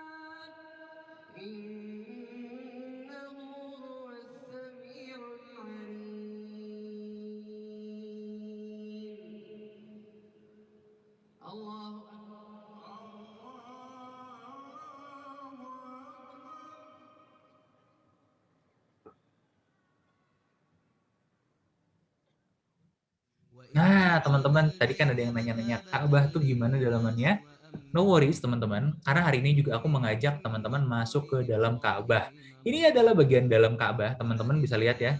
Di atas-atas ini ada apa? Ini adalah lampu minyak, teman-teman. Zaman dulu kan gak ada listrik ya. Sampai ke dalam Ka'bah juga nggak ada listrik sih, teman-teman. Jadi ini adalah lampu minyak yang dari zaman dulu digantung-gantung seperti ini. Terus di bawah sini ada meja. Ini mejanya buat apa? Buat narok wangi-wangian, buat naruh ud, teman-teman. Bahasnya adalah ud.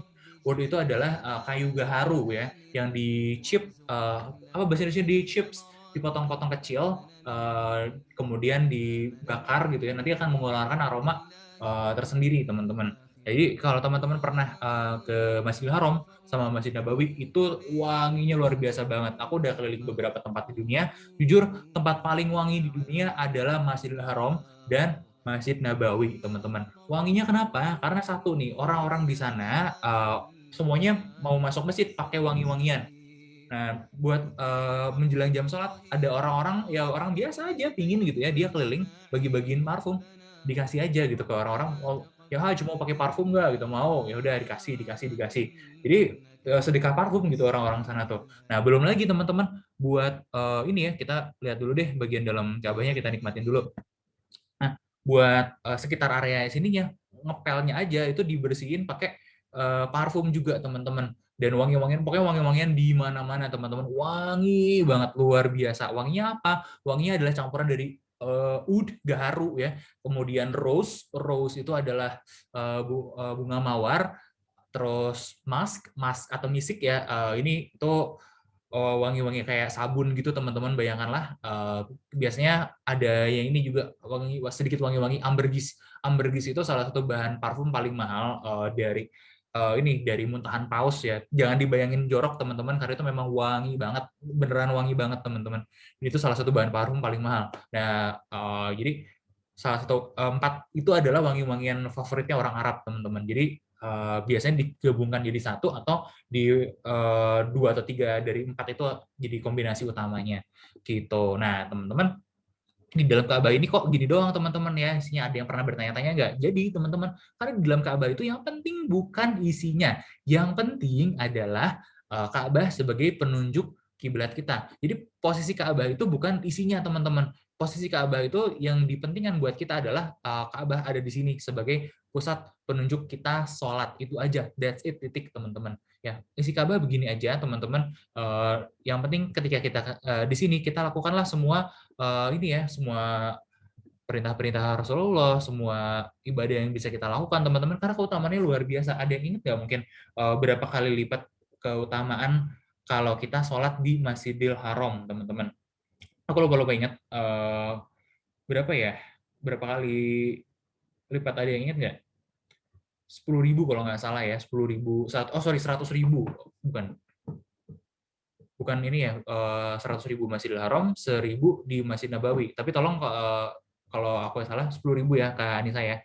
Nanti kalau aku salah tolong dikoreksi ya, Kak. Aku lupa ingat, teman-teman. Nah, ini dia, teman-teman ya, dalamannya Ka'bah. Nah, terus mungkin ada yang nanya juga, Mas, kalau mau keluar dari Masjidil Haram yang dilihat tuh apa? Oke, teman-teman, mungkin ini tambahan aja ya buat yang pingin tahu pemandangan di luar Masjidil Haram itu seperti apa, yang belum pernah ke sana. Seperti ini nih, teman-teman. Di sini jalan aja biasa, banyak taksi. Jadi jangan kaget kalau teman-teman lihat ada Fortuner atau mobil-mobil SUV gitu ya, mobil-mobil gede yang di sini jadi mobil mewah, di sana tuh cuma jadi taksi, teman-teman. Jadi taksinya tuh rata-rata Camry dan Fortuner ya, cuma jadi taksi doang. Nah, ini dia kalau dari atas Masjidil Haram tuh seperti ini. Sorry, kenapa jadi perut orang ya? Karena kita lagi dari atas ini dari atas helikopter teman-teman. Nah ini dia. Dan di luar Masjidil Haram itu teman-teman bakal nemuin banyak banget burung merpati. Cuman yang hebat teman-teman, aku nggak ngerti gimana, burung-burung merpati ini nggak ada yang buang kotoran sembarangan. Jadi cukup tertib sekali teman-teman. Nah, tadi aku janji ada sedikit cerita ya orang yang sholat di Hijri Ismail. Jadi ini cerita betulan, ada salah satu orang petugas pembersih masjid di Masjidil Haram, teman-teman, petugas kebersihannya buat orang-orang Saudi, buat pemerintah Saudi gitu ya. Ini adalah orang-orang paling berjasa teman-teman. Karena kalau nggak ada mereka, Masjidil Haram itu tidak akan sebersih sewangi yang kita kenal selama ini. Nah, mereka itu suka dihadiahin hadiah secara berkala, teman-teman. Mereka boleh minta apa aja, uang, cash, pokoknya barang, kesempatan apa kayak semuanya boleh minta. Jadi keluarga kerajaan pun dengan senang hati menghadiahi mereka. Nah, satu orang ini teman-teman, dia cuma minta satu. Teman-teman tahu nggak permintaannya apa? Saya ingin sholat di dalam Hijri Ismail nggak diganggu. Itu doang permintaannya. Karena teman-teman udah lihat ya tadi ya, sesulit sekali gitu buat bisa masuk ke dalam Hijri Ismail. Nah, dia dikabulin, pokoknya dia boleh berdoa, boleh sholat sepuasnya di dalam Hijri Ismail.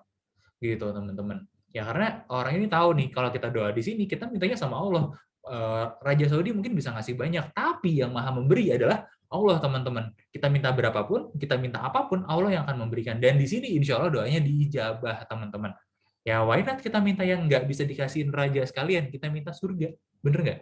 Why not kita minta sesuatu yang nggak bisa kasihin raja, sesuatu yang lain yang lebih baik lagi teman-teman, ke Sang Maha Pemurah, Sang Maha Pencipta, teman-teman. Gitu, ya.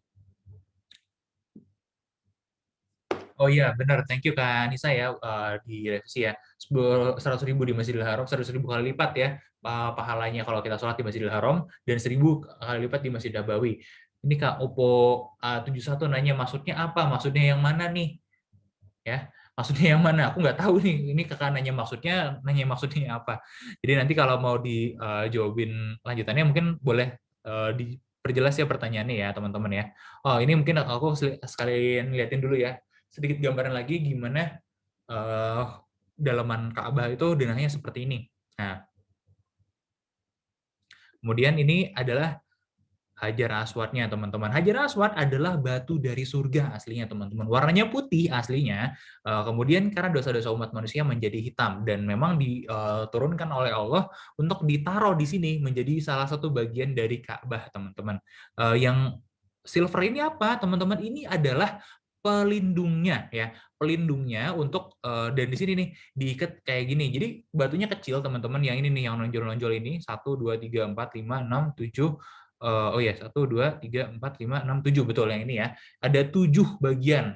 Aslinya teman-teman satu bagian, kemudian pecah jadi 9 bagian Hajar Aswad ini. Yang 2 itu nggak balik ke Masjidil Haram, yang 2 adanya di Turki sekarang. Aku lupa nama masjidnya apa, disimpan di sana. Tapi 7 lagi berhasil di sini, kemudian disiapkanlah yang ini nih, yang hitam-hitam di sekelilingnya ini adalah pengikatnya. Jadi batunya diikat jadi satu di sini, biar nggak ada yang ngambil-ngambil lagi. Karena dulu teman-teman pernah dicuri oleh orang Syiah teman-teman. Ya, dicuri oleh orang Syiah, disembunyikan bertahun-tahun lamanya. Hajar Aswad tidak ada di Ka'bah. Sampai di eranya Utsmaniyah berhasil dikembalikan. Aku nggak tahu tapi detailnya seperti apa. Akhirnya berhasil dikembalikan. Ditaruhlah kembali 7 pecahan itu di sini. Nah, kenapa 2 pecahan lagi ada di Turki? Aku nggak tahu juga jawabannya. Sampai sekarang mencari jawabannya juga belum ketemu teman-teman. Nah, by the way teman-teman ada yang mau lihat? Ini adalah prosesi orang-orang yang mau bersihin ini ya Hajar Aswad. Jadi kalau kita cium Hajar Aswad itu kita hanya cium lapisan kacanya. Jadi ini ada lapisan kaca, kemudian di dalamnya ada lapisan pengikatnya juga. Jadi kita nggak akan langsung kena batunya, teman-teman. Ya, kalau mau cium, nah namanya juga dicium-cium sama jamaah haji seluruh dunia, teman-teman. Artinya harus dibersihkan secara berkala. Jadi sehari itu berkali-kali dibersihinnya, teman-teman. Sering banget dibersihinnya, ya. Gitu. Itu tadi tentang ini ya beberapa area di Masjidil Haram. Nah, kalau sekarang teman-teman ini dibatasin kayak gini, kita nggak bisa masuk ke dalam ini lingkaran-lingkaran ini, teman-teman. Ya kalau sekarang lingkarannya diperkecil, tapi tetap nggak bisa nempel ke nempelin bibir lagi ke ini ke Hajar Aswad nggak bisa teman-teman ya. Nah, aku mau kasih lihat gimana sih situasi tahun kemarin ya. Nah, ini ada namanya Bu Farida. Jadi tahun kemarin itu ada 15 jamaah haji yang bisa berangkat haji asal Indonesia. Jadi ternyata nggak semuanya nggak bisa berangkat ya teman-teman. Dari sekian ribu, sekian juta orang mungkin ya yang bisa berangkat dari Indonesia, itu sekian juta jamaah mungkin ya yang bisa berangkat hanya 15 orang. Salah satunya Bu Farida ini. Yuk kita lihat gimana ceritanya. Sepi banget memang tahun kemarin, 2020 kemarin.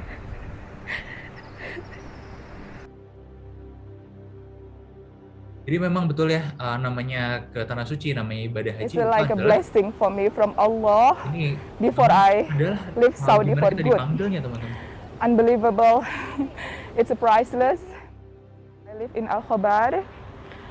I come to Saudi Arabia.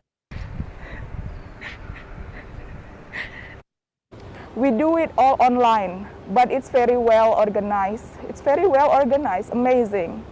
And my hats off to Ministry of Hajj, to Ministry of Health also, that already came to my house, did the PCR test, gave vaccine. When I go to the mall, for example, I bring my kids, and the Saudi woman like, mashallah, they are happy with the kids. Because of this situation, this pandemic situation, everybody in difficult situation, and we have to go back to Indonesia. About to leave Saudi Arabia, it makes me sad, you know. That one make me sad. Nah itu teman-teman. Nah ini pertanyaannya menarik nih Kak Desinta. Aku izin jawabin dulu ya teman-teman ya. Kak Desinta ini nanya, kenapa Hajar Aswad dianggap sangat berharga? Jawabannya simpel. Karena Rasulullah cium Hajar Aswad teman-teman. Nah, jadinya sunat untuk kita mengikuti Rasulullah. Udah sesimpel itu aja. Kalau Rasulullah nggak cium, nggak akan dicium teman-teman sama kita.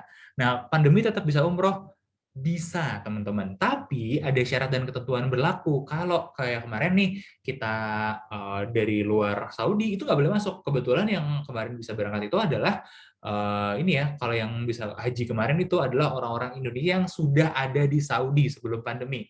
Dicatat ya. Nah, kalau kita mau berangkat ke sana sulit. Nah, kemarin juga memang ada yang bisa pulang pergi Saudi termasuk rekanku ya, teman-teman ada timku yang bisa memang bolak-balik, tapi memang dia adalah orang semacam permanent residence, memang kerjanya di sana, teman-teman. Jadi masuknya juga bukan dengan visa turis, bukan dengan jadi memang sudah ya kalau permanent residence itu sudah seperti warga negara aja, cuman beda hak sedikit aja ya. Jadi masuk bisa nggak? Bisa masuk. Tapi teman-teman, ini nih teman-teman, kalau kita mau masuk ke Masjidil Haramnya, kita belum vaksin, nggak bisa teman-teman. Karena kemarin juga sempat mau nyobain masuk timku yang dari Indonesia sudah di Saudi teman-teman, yang memang tinggal di Mekah sih, rumahnya di Mekah ya. Mau masuk nih, nah pas mau masuk teman-teman nggak bisa ketahan karena harus ada vaksin dulu per 1 Ramadan tahun ini ya. Jadi nggak bisa masuk ke dalam. Artinya kalau kita nggak bisa masuk ke dalam, kita nggak bisa umroh yang belum vaksin. Dan kabar buruknya lagi, kebanyakan kita kan vaksinnya buat yang udah vaksin adalah apa namanya Sinovac ya, Sinopharm itu belum diakuin sama Arab Saudi. Yang udah diakuin ada beberapa vaksin-vaksin dari Eropa teman-teman. Jadi ya mau gimana lagi? Artinya kalau kita nggak dapat vaksin yang sesuai dengan standarnya Saudi, kita tidak bisa berumroh atau berhaji sekarang gitu teman-teman. Tapi anyway buat ini ya menghibur, aku pengen kelihatin sedikit Allahu Akbar, Allahu Akbar. Nah, ini adalah situasi 1 Ramadan kemarin, teman-teman. Pas lagi mulai Ramadan, gimana sih suasananya di sana? Nah, kayak gini nih. Jadi orang-orang tetap bisa masuk ya yang sudah sesuai tadi ya, udah vaksin gitu, udah memenuhin kriterianya dan semua protokol kesehatan harus dipenuhin. Artinya duduk juga harus berjarak. Jadi kalau ada yang protes-protes, apa-apaan ini sholat harus berjarak. Namanya sholat kan harusnya merapatkan soft. Ya di sini juga di jarak teman-teman karena protokol kesehatan. Tuh. Buka puasa bareng tetap ada, cuman kalau dulu itu dibagiin langsung, sekarang udah didus-dusin. Jadi, sorry, kalau di Mekah sih selalu didus-dusin sih dari dulu. Nah, kayak gini nih situasi dan kondisinya.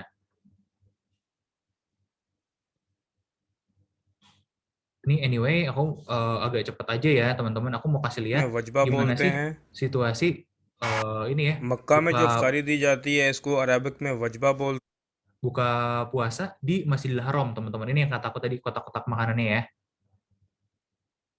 Jadi kalau teman-teman nggak lagi pandemi, kesini pas bulan Ramadan, teman-teman akan bertemu dengan buka puasa bersama terbesar di seluruh dunia. Ini kondisinya teman-teman ya. Kalau teman-teman bisa lihat, ini sampai halaman Masjidil Haram itu penuh sesak sama orang-orang yang mau buka puasa, apalagi masuk ke dalam teman-teman. Karena teman-teman bayangin ya, sholat di dalam Masjidil Haram pahalanya 100.000 kali lipat.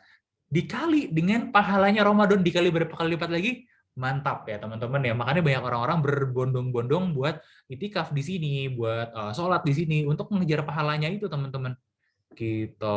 Nah, teman-teman, sedikit pesan sponsor dulu nih, karena sesi Mekah kita sudah selesai. Jadi, teman-teman, kalau ada yang mau bantu-bantu kita nih, tambah-tambahin buat kita kurban di tahun ini, boleh dong apresiasinya ditransfer ke rekening resmi kita di sini. Nanti Kak Adit juga akan follow up lewat email dan WhatsApp ya, teman-teman ya. Nah, setelah kita selesai dari Mekah, teman-teman, Kak Ervina nggak ada sunahnya katanya ya. Nah, aku coba cari deh.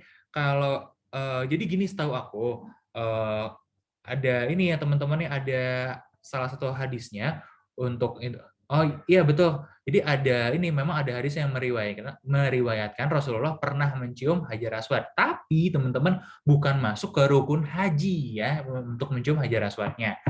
Oke, teman-teman, ngomong-ngomong soal Rasulullah, kita pasti nggak boleh ketinggalan ngomongin hijrah teman-teman ya. Karena teman-teman mungkin tahu Rasulullah mengalami tinggal di Mekah dan kemudian hijrah ke Madinah, teman-teman. Makanya kalau kita jemaah haji Indonesia nih biasanya panjang stay saat hajinya.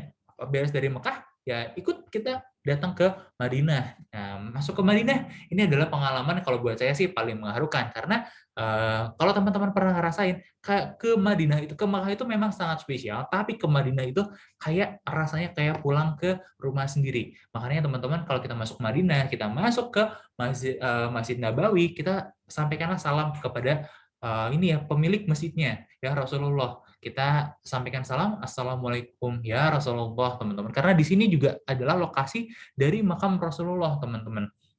Dan teman-teman, kenapa juga masyarakat Indonesia gitu ya, jamaah Indonesia terutama, kalau dari Mekah itu harus kayak wajib ke Madinah, padahal nggak secara tuntunan haji dan umroh itu nggak ada, teman-teman, karena ingin merasakan juga spirit hijrahnya ya, dari satu kondisi ke kondisi yang lebih baik gitu ya teman-teman. Nah, ini yang kita pengen lihat selain kerinduan akan makam Rasulullah ya.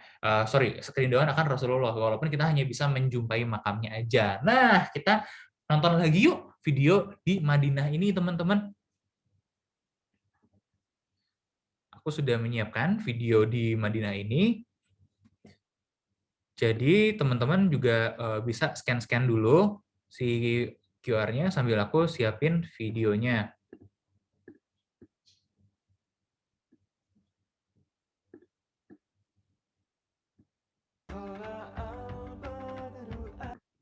Ya, kita masuk yuk ke Masjid Nabawi. Silakan kalau yang mau. Kak Anissa, thank you banget udah nambahin. Betul-betul, aku lupa banget cerita dari mana, dari siapa ya, ada salah satu sahabat yang memang tidak mau mencium Hajar Aswad kalau Rasulullah tidak pernah menciumnya. Ternyata Umar bin Khattab ya teman-teman ya, karena beliau juga termasuk yang ini sangat tegas sekali wataknya teman-teman. Ya karena Hajar Aswad ya hanya batu teman-teman ya. Tapi kita mencium itu bukan karena itu batunya, tapi karena Rasulullah mencium. Gitu. Nah ini Masjid Nabawi teman-teman.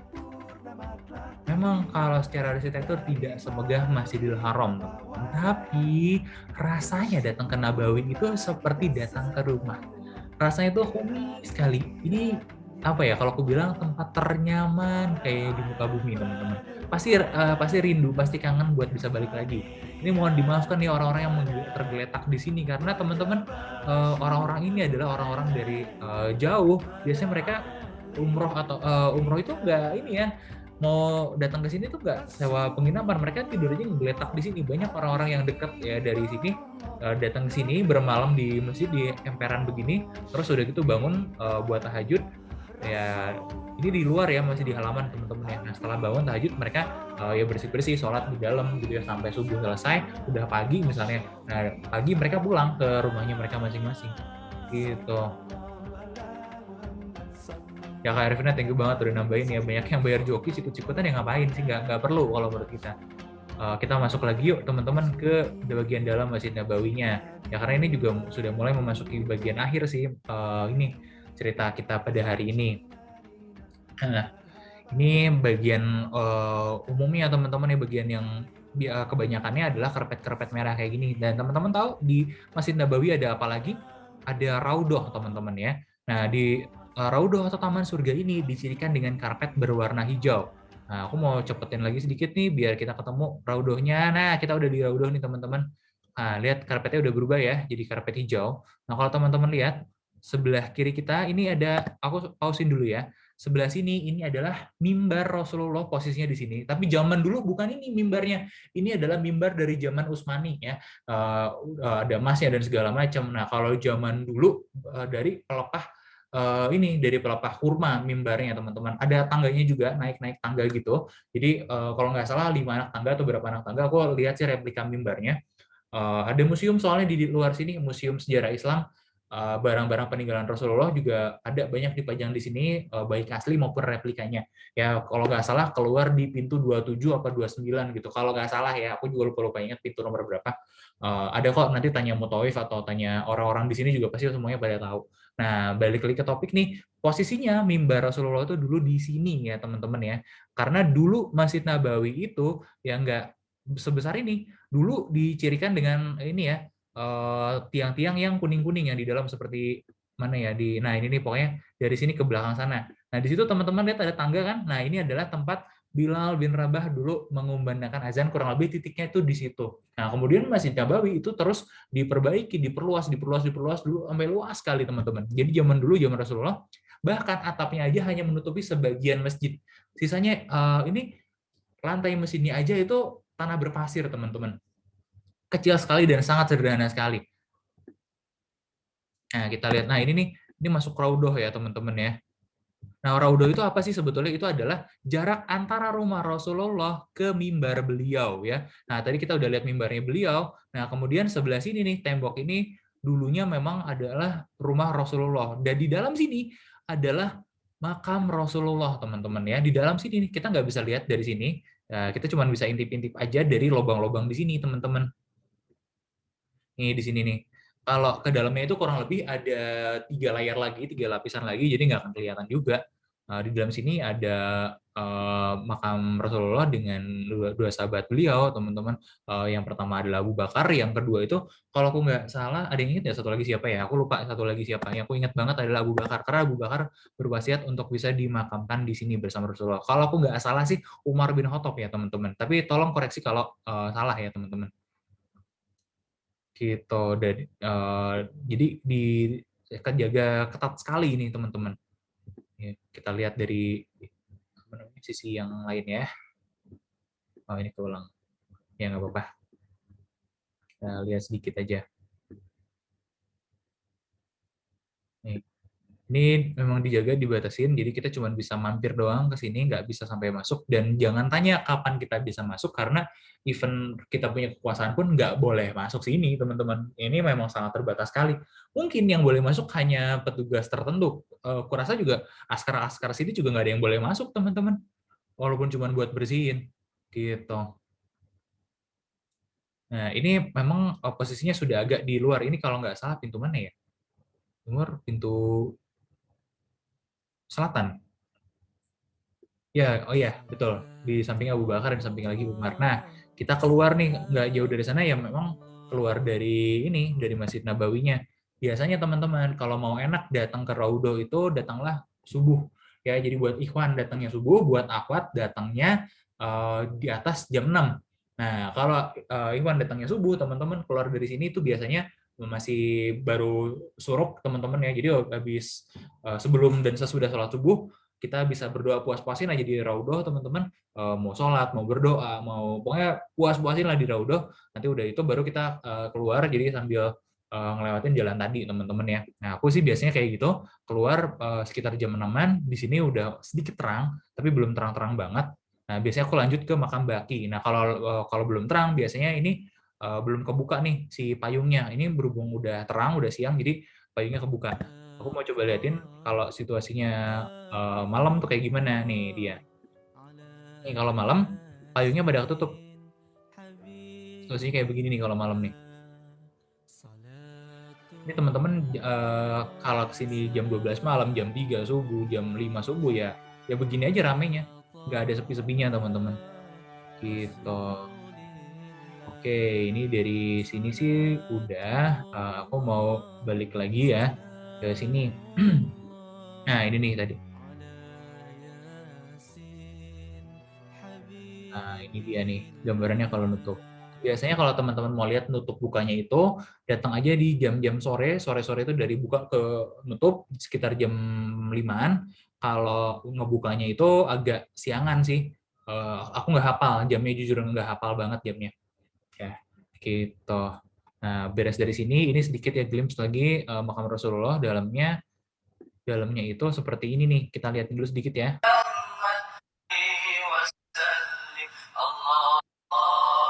Nah, ini dia.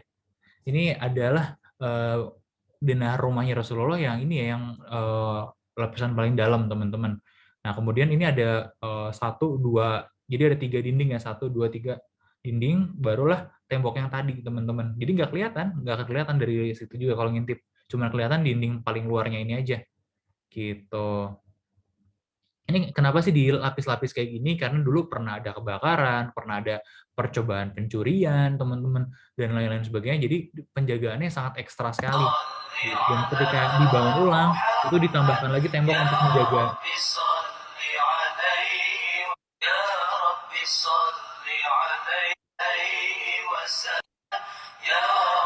Itu gambarannya ya, teman-teman. Nah, ini perbatasan dari Raudhoh ke area yang biasanya, dan ini gambaran interior ini ya, dalamnya rumah Rasulullah. Jadi jangan salah teman-teman ya, Rasulullah itu sederhana walaupun dia kaya, teman-teman. Teman-teman bisa cari sekaya apa beliau, tapi memilih buat hidup sederhana. Jadi hartanya diwakafkan, disedekahkan gitu ya, untuk perjuangan ibadah teman-teman dan dakwah. Nah, karena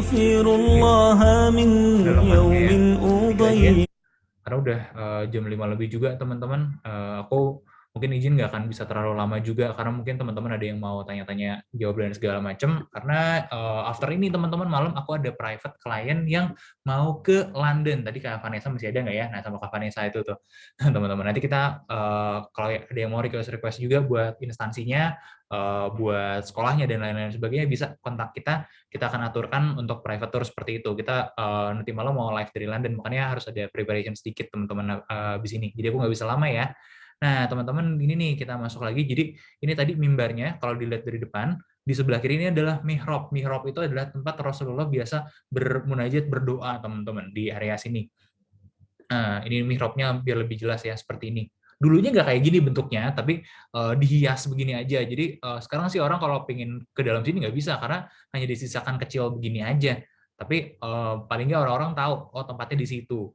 Nah, ini mimbarnya dari sebelah samping, dan ini adalah tadi tempat Bilal azan ya, kurang lebih ke lantai 2-nya. Jadi Bilal itu dulu biasa naik ke tembok, teman-teman, ke puncak temboknya. Dulu tembok Masjid Nabawi itu cuma setinggi ini. Ya, Bilal naik ke atas tembok, terus kemudian mengumandangkan azan dari sini. Jadi jangan bayangkan ada minaret. Minaret itu menara masjid yang tinggi-tinggi, kayak kita lihat, waktu itu nggak ada. Zaman dulu nggak ada. Kalau nggak salah minaret itu baru ada di eranya Abbasiyah, teman-teman ya, dinasti Abbasiyah. Udah jauh sekali dari ini ya, Rasulullah meninggal. Nah, kemudian teman-teman, kalau teman-teman ke Masjid Nabawi, Masjidil Haram, di jam-jam berbuka puasa seperti jam-jam buka puasa Senin Kamis gitu, atau di bulan Ramadan, aku nggak tahu sih kalau hari-hari lainnya apakah selalu seperti itu atau enggak, karena nggak selalu pas lagi maghrib aku di sini gitu. Nah, tapi teman-teman, kalau teman-teman ngalamin ya buka puasa, aku pun ngalamin buka puasa di sini. Ini pemandangannya kayak gini, teman-teman. Kalau tadi kan gede banget ya, banyak banget. Ini juga nggak kalah rame ya. Orang dari seluruh penjuru dunia bisa buka puasa bareng-bareng, karena aku ngerasain buka puasa bareng ada orang Aljazair, ada orang Saudi, ada orang Maroko apa mana lagi gitu, lupa kanan kiri depan belakang aku. Jadi nggak ada orang Indonesia malah. Ya ada sih orang Indonesia, maksudnya aku bertiga waktu itu. Jadi aku bertiga, terus di depanku udah orang dari negara lain aja semuanya. Jadi kita hadap-hadapan kayak gini, kita bagi-bagi makanan aja.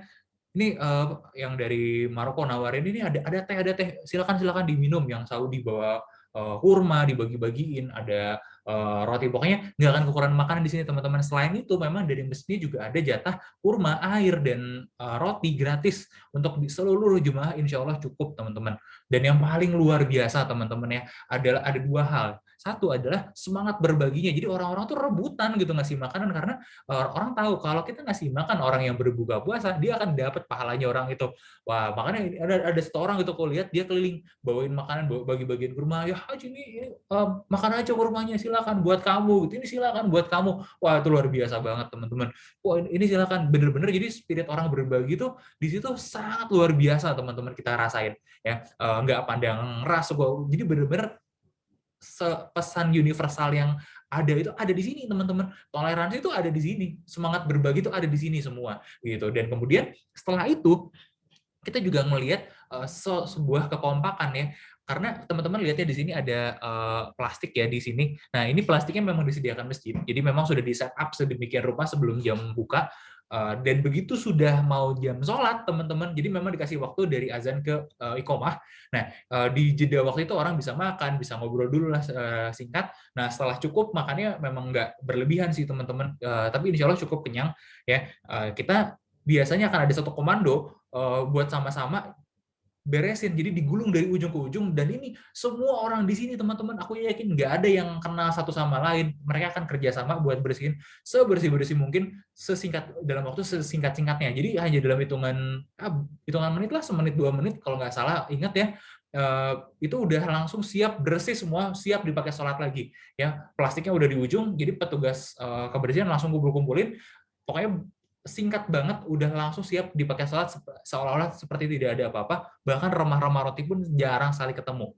Jadi udah itu, nanti udah selesai nih gelombang orang-orang sholat yang pertama yang paling rame udah selesai, barulah nanti petugas kebersihan jalan lagi. Jadi bersih banget lagi habis itu. Wah, pokoknya luar biasa teman-teman kalau pernah ngerasain buka puasa di sini. Ya, yang terakhir tadi aku cerita juga, biasa kalau dari Masjid Nabawi main ke makam baki teman-teman. Nah, ini makam baki ini teman-teman punya salah satu keutamaan, para penghuninya ya, orang-orang yang dimakamkan di sini akan dibangkitkan pertama kali di yaumil akhir nanti teman-teman. Makanya banyak orang berlomba-lomba buat dimakamkan di sini dari zaman sahabat dulu. Cuman orang-orang para sahabat-sahabat generasi pertama itu makamnya dibiarkan tidak tersentuh, tapi yang setelah itu kalau makamnya udah kering teman-teman, digali lagi untuk jenazah selanjutnya teman-teman, kayak gitu teman-teman ya. Nah, ini aku bonus nih sebelum kita selesai, aku mau kasih lihat gimana sih suasana pagi-pagi di makam baki, terutama buat yang ahwat ya, karena kebanyakan nggak akan dapet nih masuk makam baki, karena ya memang nggak boleh masuk teman-teman ya. Ini dia nih, ini salah satu yang ini pemandangan sunrise yang paling indah di seluruh jazirah Arab, menurutku ada di makam baki ini teman-teman.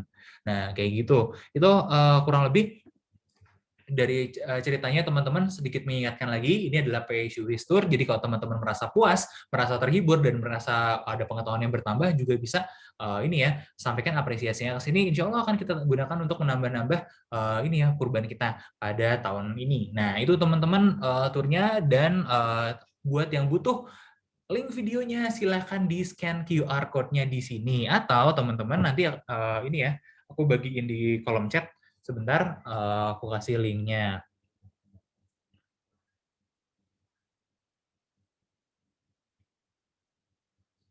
Ntar ya.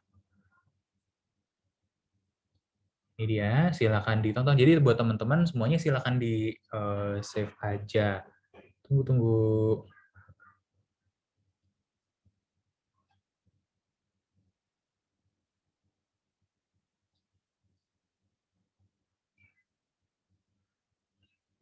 Oke, nah sambil ini aku akan silakan dikopas aja dari kolom komentar atau mau di-scan, di-save playlistnya juga silakan teman-teman buat kebahagiaan teman-teman bersama dengan keluarga.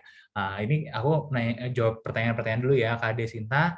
Nanya keren banget mengutamakan kebersihan dan kenyamanan bersama. Iya, betul banget. Jadi teman-teman yang dibilang kebersihan sebagian dari iman itu walaupun secara hadis itu bukan hadis ya teman-teman ya, kebersihan sebagian dari iman, tapi kalau menurutku sih, jadi ciri umat Islam itu salah satunya adalah keindahan dan kebersihan ya teman-teman. Itu betul-betul kita bisa lihat di sana, karena kalau kita lihat sejarahnya umat-umat terdahulu pun yang sukses gitu ya teman-teman ya, dinasti Abbasiyah, dinasti Umayyah, teman-temannya dinasti apa namanya Umayyah kan dengan ini ya, dengan Cordobanya, terus kemudian dinasti Utsmaniyah juga kita bisa lihat sampai sekarang orang-orang Turki itu selalu jaga kebersihan, bangunan-bangunan itu semuanya dipelihara, jadi bangunan dari eranya Romawi, dari era abad awal Masehi gitu ya teman-teman ya, abad ke-5 Masehi kayak Hagia Sophia itu sampai sekarang masih bertahan bangunannya teman-teman, masih bagus, masih rapi, masih bersih teman-teman, terawat, berdiri tegak sampai sekarang.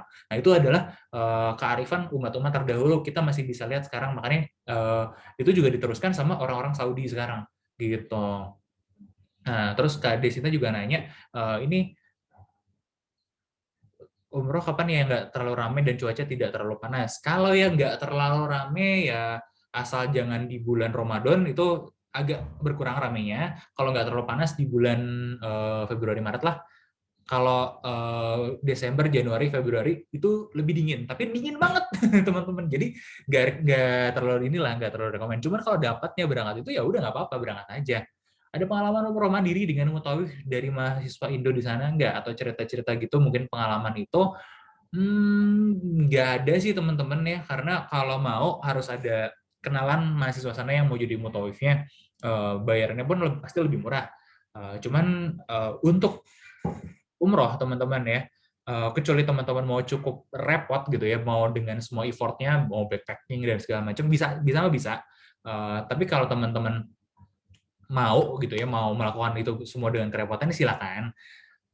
Aku nggak ngerekomendasi, tapi kenapa? Karena kalau ada rezeki mah mending cari yang nyaman aja deh, yang simpel-simpel, karena nanti mengurusnya ribet teman-teman, ngurus ada apalagi sekarang nanti apa namanya masuk ke Masjidil Haram harus pakai aplikasi dan lain-lain sebagainya teman-teman, bacaannya juga walaupun kita bisa baca buku, tapi ya better ada ini deh, ya kita bayar aja deh, ada pembimbing dan mutawif, jadi lebih mereka semua udah aturin gitu buat kita. Karena nanti kalau mau jalan-jalan bebas sendiri, waktunya banyak kok sebetulnya, dengan berapa 10 hari 14 hari umroh tuh banyak kok waktu buat jalan-jalan, apalagi haji. Jadi nggak usah khawatir. Kalau buat yang ngomongin jalan-jalannya ya, kalau mau ngomongin soal ibadahnya juga ini kok ya lebih nyaman dengan ini sih, tour travel umroh. Aku bukan ngomongin gini karena memang banyak teman dari tour travel ya, tapi khusus untuk umroh aku rekomen pakai tour travel. Beda dengan traveling reguler ya, karena aku sendiri traveling reguler mendingan sendiri backpacker gitu. Karena kalau teman-teman lihat aku bedanya dengan guide-guide yang lain, justru aku nggak jarang nge-guide-in orang. Aku lebih sering traveling sendiri untuk kayak video making, buat bikin tulisan, buat bikin yang lain-lain lah. Jadi bener-bener yang ini nggak bawa tamu gitu kalau buat jalan-jalannya. Bahkan cerita-ceritanya juga mungkin banyak yang agak aneh-aneh. Nah khusus buat ini better inilah pakai tour travel. Keajaiban yang kakak rasain di sana, ada satu ya. Jadi dulu aku agak tanda kutip ya, sedikit sombong. Aku sudah menyiapkan berbagai macam vitamin dan obat-obatan, terutama karena aku juga ngedalamin beberapa pengobatan China gitu ya. Aku tahu ada produk-produk, ada ya bukan obat Cina sih sebetulnya ya, itu makanan kesehatan ya, menurutku itu bisa ngejaga kesehatan. Seperti kalau teman-teman pernah tahu ada yang namanya Cordyceps sinensis gitu, itu bagus banget buat ngejaga kesehatan. Dan so far terakhir kalau gue traveling jarang banget sakit kalau konsumsi makanan-makanan kesehatan ini ya, kayak ginseng gitu ya dan teman-temannya. Jadi aku sangat ini sekali gitu ya, sangat concern sekali sama kesehatan saat traveling, makanya sering konsumsi apa namanya makanan-makanan kesehatan tradisional, terutama yang dari China itu. Selain madu, terutama ya kalau di Saudi kan kita cari kurma gampang, konsumsi kurma. pede banget, aku kepedean gitu, insya Allah nggak akan apa-apa lah.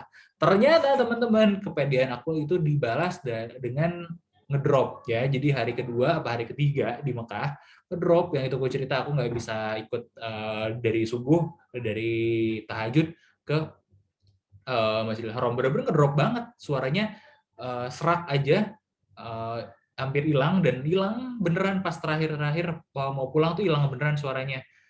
Terus flu parah juga, sampai pulang itu nggak ya mendingan sih, cuman maksudnya nggak hilang gitu si sakitnya tuh gitu. Jadi teman-teman pokoknya jangan, ya persiapan matang wajib, tapi jangan sampai terlalu percaya diri lah, karena gimana pun kesehatan, rezeki, semuanya itu di tangan Allah. Kita cuma bisa pasrah, kita cuma niatnya gini aja, ya Allah saya ikhtiar menyiapkan yang terbaik agar saya bisa melakukan ibadah dengan baik. Sisanya saya serahkan pada Engkau. Udah gitu aja teman-teman, nggak ada yang aneh-aneh lagi. Gitu. Ada lagi nggak yang mau ditanyain?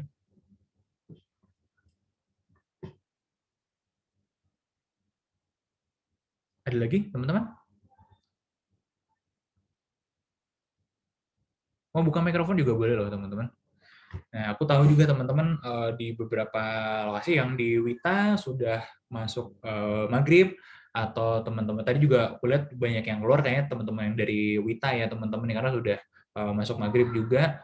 Teman-teman juga mungkin ada yang mau persiapan salat maghrib dan lain sebagainya juga boleh.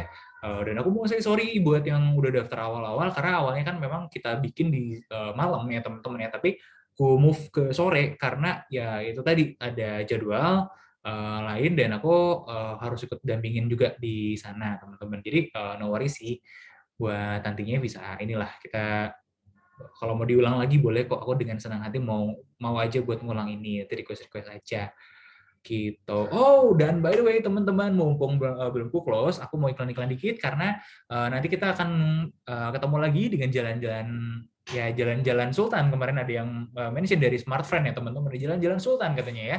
Nah, karena kita jalan-jalannya rutenya mewah banget ya teman-teman ya. Kalau hari ini kita ke Mekah dan ke Madinah ngerasain experience haji dan umroh, besok kita bakal ke Amsterdam ya. Live dari Amsterdam bareng Kak Stefanus Megal.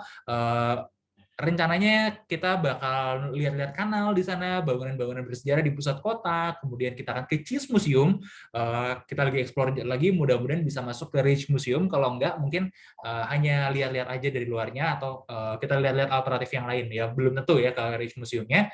Kemudian malamnya kita lagi coba ini bisa nggak sehari sampai 2 kali kayak teman-teman yang lain, malamnya kita bakal ke Kutub Utara. Buat yang kemarin nggak jadi sama Kak Dani, alhamdulillah Kak Dani udah sembuh, jadi bisa bawain lagi. Dan mau bayar utang ke teman-teman di besok ya, kita akan ke Kutub Utara bareng Kak Dani. Dan teman-teman, sama aku sendiri kita akan ketemu lagi bulan ini sekali lagi di minggu depan dengan rute Jepang. Kita akan main-main lagi ke yang nggak kalah gila teman-teman ya, karena aku ngajakin teman-teman ke rute sejarah Jepang dengan tema Sengoku Jidai.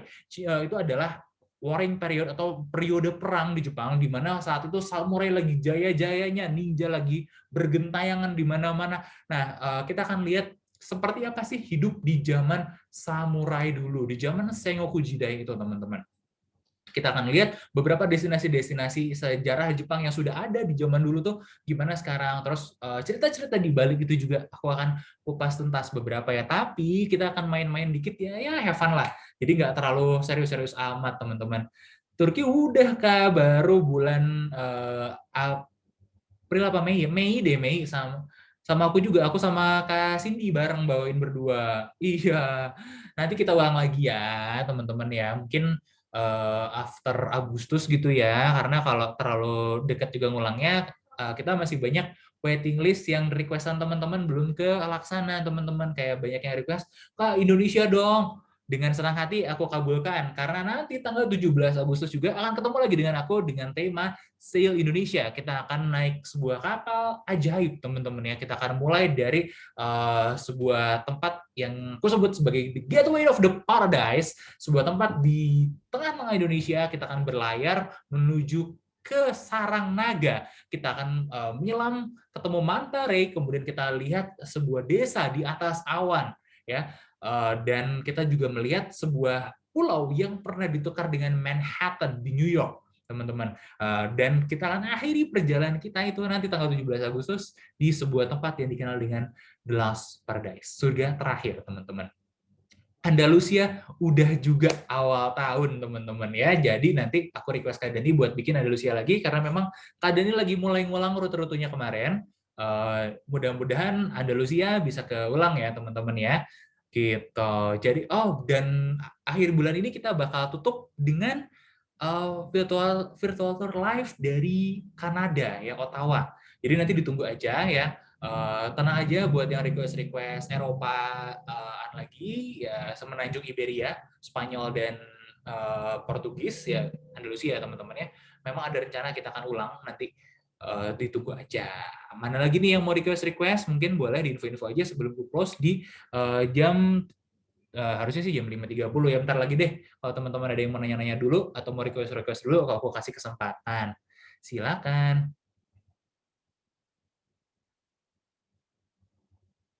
Oh, bener. Kak Yuni, ada yang sempat mau mencuri jasa Rasulullah, betul. Jadi kalau nggak salah ada salah seorang Yahudi Madinah, ya mereka ya ini ya berkomplot gitu ya mencuri, cuman alhamdulillah berhasil digagalkan. Itu memang zamannya ya zamannya Khalifah Rasyidin kalau nggak salah, nggak terlalu jauh dari Khalifah Rasyidin kalau nggak salah, antara Khalifah Rasyidin atau sesudah itu nggak terlalu jauh. Ya alhamdulillahnya digagalkan. Cuman cerita detailnya aku nggak berani cerita karena nggak pegang literaturnya. Ini yang request Maroko baru bulan apa kemarin ya? Belum lama teman-teman, Maroko baru bulan April Meian gitu. Jadi kalau under 2 bulan 3 bulan sih belum kita ulang dulu ya, karena biasanya sih orang belum kangen. Ya kita mau ulang yang tahun kemarin dulu ya. Jepang juga terakhir kalau nggak salah kita bawain itu agak lama. Dan ini juga beda gitu, makanya mau aku repeat. Uzbekistan nanti mau nggak ya? Uzbekistan coba nanti ku tanya ya, pada mau nggak guide-nya. Kalau Kak Zek, sorry banget nih, buat Australia sama New Zealand kita belum ada temen di sana yang mau bawain. Aku banyak sebetulnya temen di Australia, di New Zealand, cuman yang mau bawain tour virtual tour ke sana nggak ada yang mau. Mungkin kita masih banyak kubuk-kubuk Eropaan dulu lagi ya teman-teman ya. Jadi yang terdekat sih memang kita sedang siapin Eropa dan ya Asia Timur sih yang best seller lagi. Jepang kita akan ada lagi minggu depan. Pakistan juga, India Pakistan juga belum ada ya. Jadi bulan depan kita akan ada lagi yang Jepang tapi dengan tema unik, anime trip dengan destinasi-destinasi yang ada di animal gitu ya. Kemudian Asia Timurnya aku lagi nyiapin sebuah project. Ini nggak ada yang ngomongin sih memang dari kemarin karena yang taunya aku sebuah project live dari Korea Selatan. Mudah-mudahan lancar Koreanya nggak jadi lockdown ya teman-teman ya. Yang nungguin Korea nanti kita bikin live dari sana. Terus apalagi ya Pakistan, India, sorry ya belum dulu. Lagi ngeri juga sih kalau kita cari orang yang bisa live dari sana juga kondisi masih mengerikan. Apalagi ya kayaknya sama benua Amerika sih kita masih mau ekspor Kanada nanti ya. Gitu. Jadi yang ditunggu itu aja ya Eropa, Amerika sekitar itulah ya. Kanada masih banyak soalnya kalau jadi juga akhir tahun. Mudah-mudahan lancar, doain aja ya. Mau rencananya nih Kak Indra, Kak Mahendra yang nanti bawain yang bawain Kanada, mau coba berburu aurora borealis. Kali-kali teman-teman bisa kita live-in, nanti kita akan bikin mudah-mudahan ya di akhir tahun, tapi tungguin aja ya. Gitu. Oke teman-teman, kalau nggak ada lagi, aku izin undur diri karena mau persiapan yang selanjutnya. Sampai ketemu besok buat yang daftar yang besok, atau sampai ketemu minggu depan buat yang nungguin jadwal sama aku lagi. Bye-bye semuanya. Wassalamualaikum warahmatullahi wabarakatuh. Barakallahu juga. Bye-bye. Mohon maaf atas segala kekurangan dan kesalahan, karena ya itu tadi, saya bukan seorang pembimbing umroh, saya hanya menceritakan dari sudut pandang orang yang pernah berjalan ke tanah suci, teman-teman. Mudah-mudahan ini memperkuat visi teman-teman untuk berangkat ke tanah suci lagi lainnya. Thank you semuanya. Sukses selalu juga, sehat-sehat selalu juga ya buat yang lagi isoman, yang lagi sakit. Mudah-mudahan bisa cepat sembuh juga. Nah, aku izin untuk mengakhiri sesi kita dalam hitungan ketiga. 1, 2, 3. Bye-bye semuanya. Wassalamualaikum warahmatullahi wabarakatuh. Dah.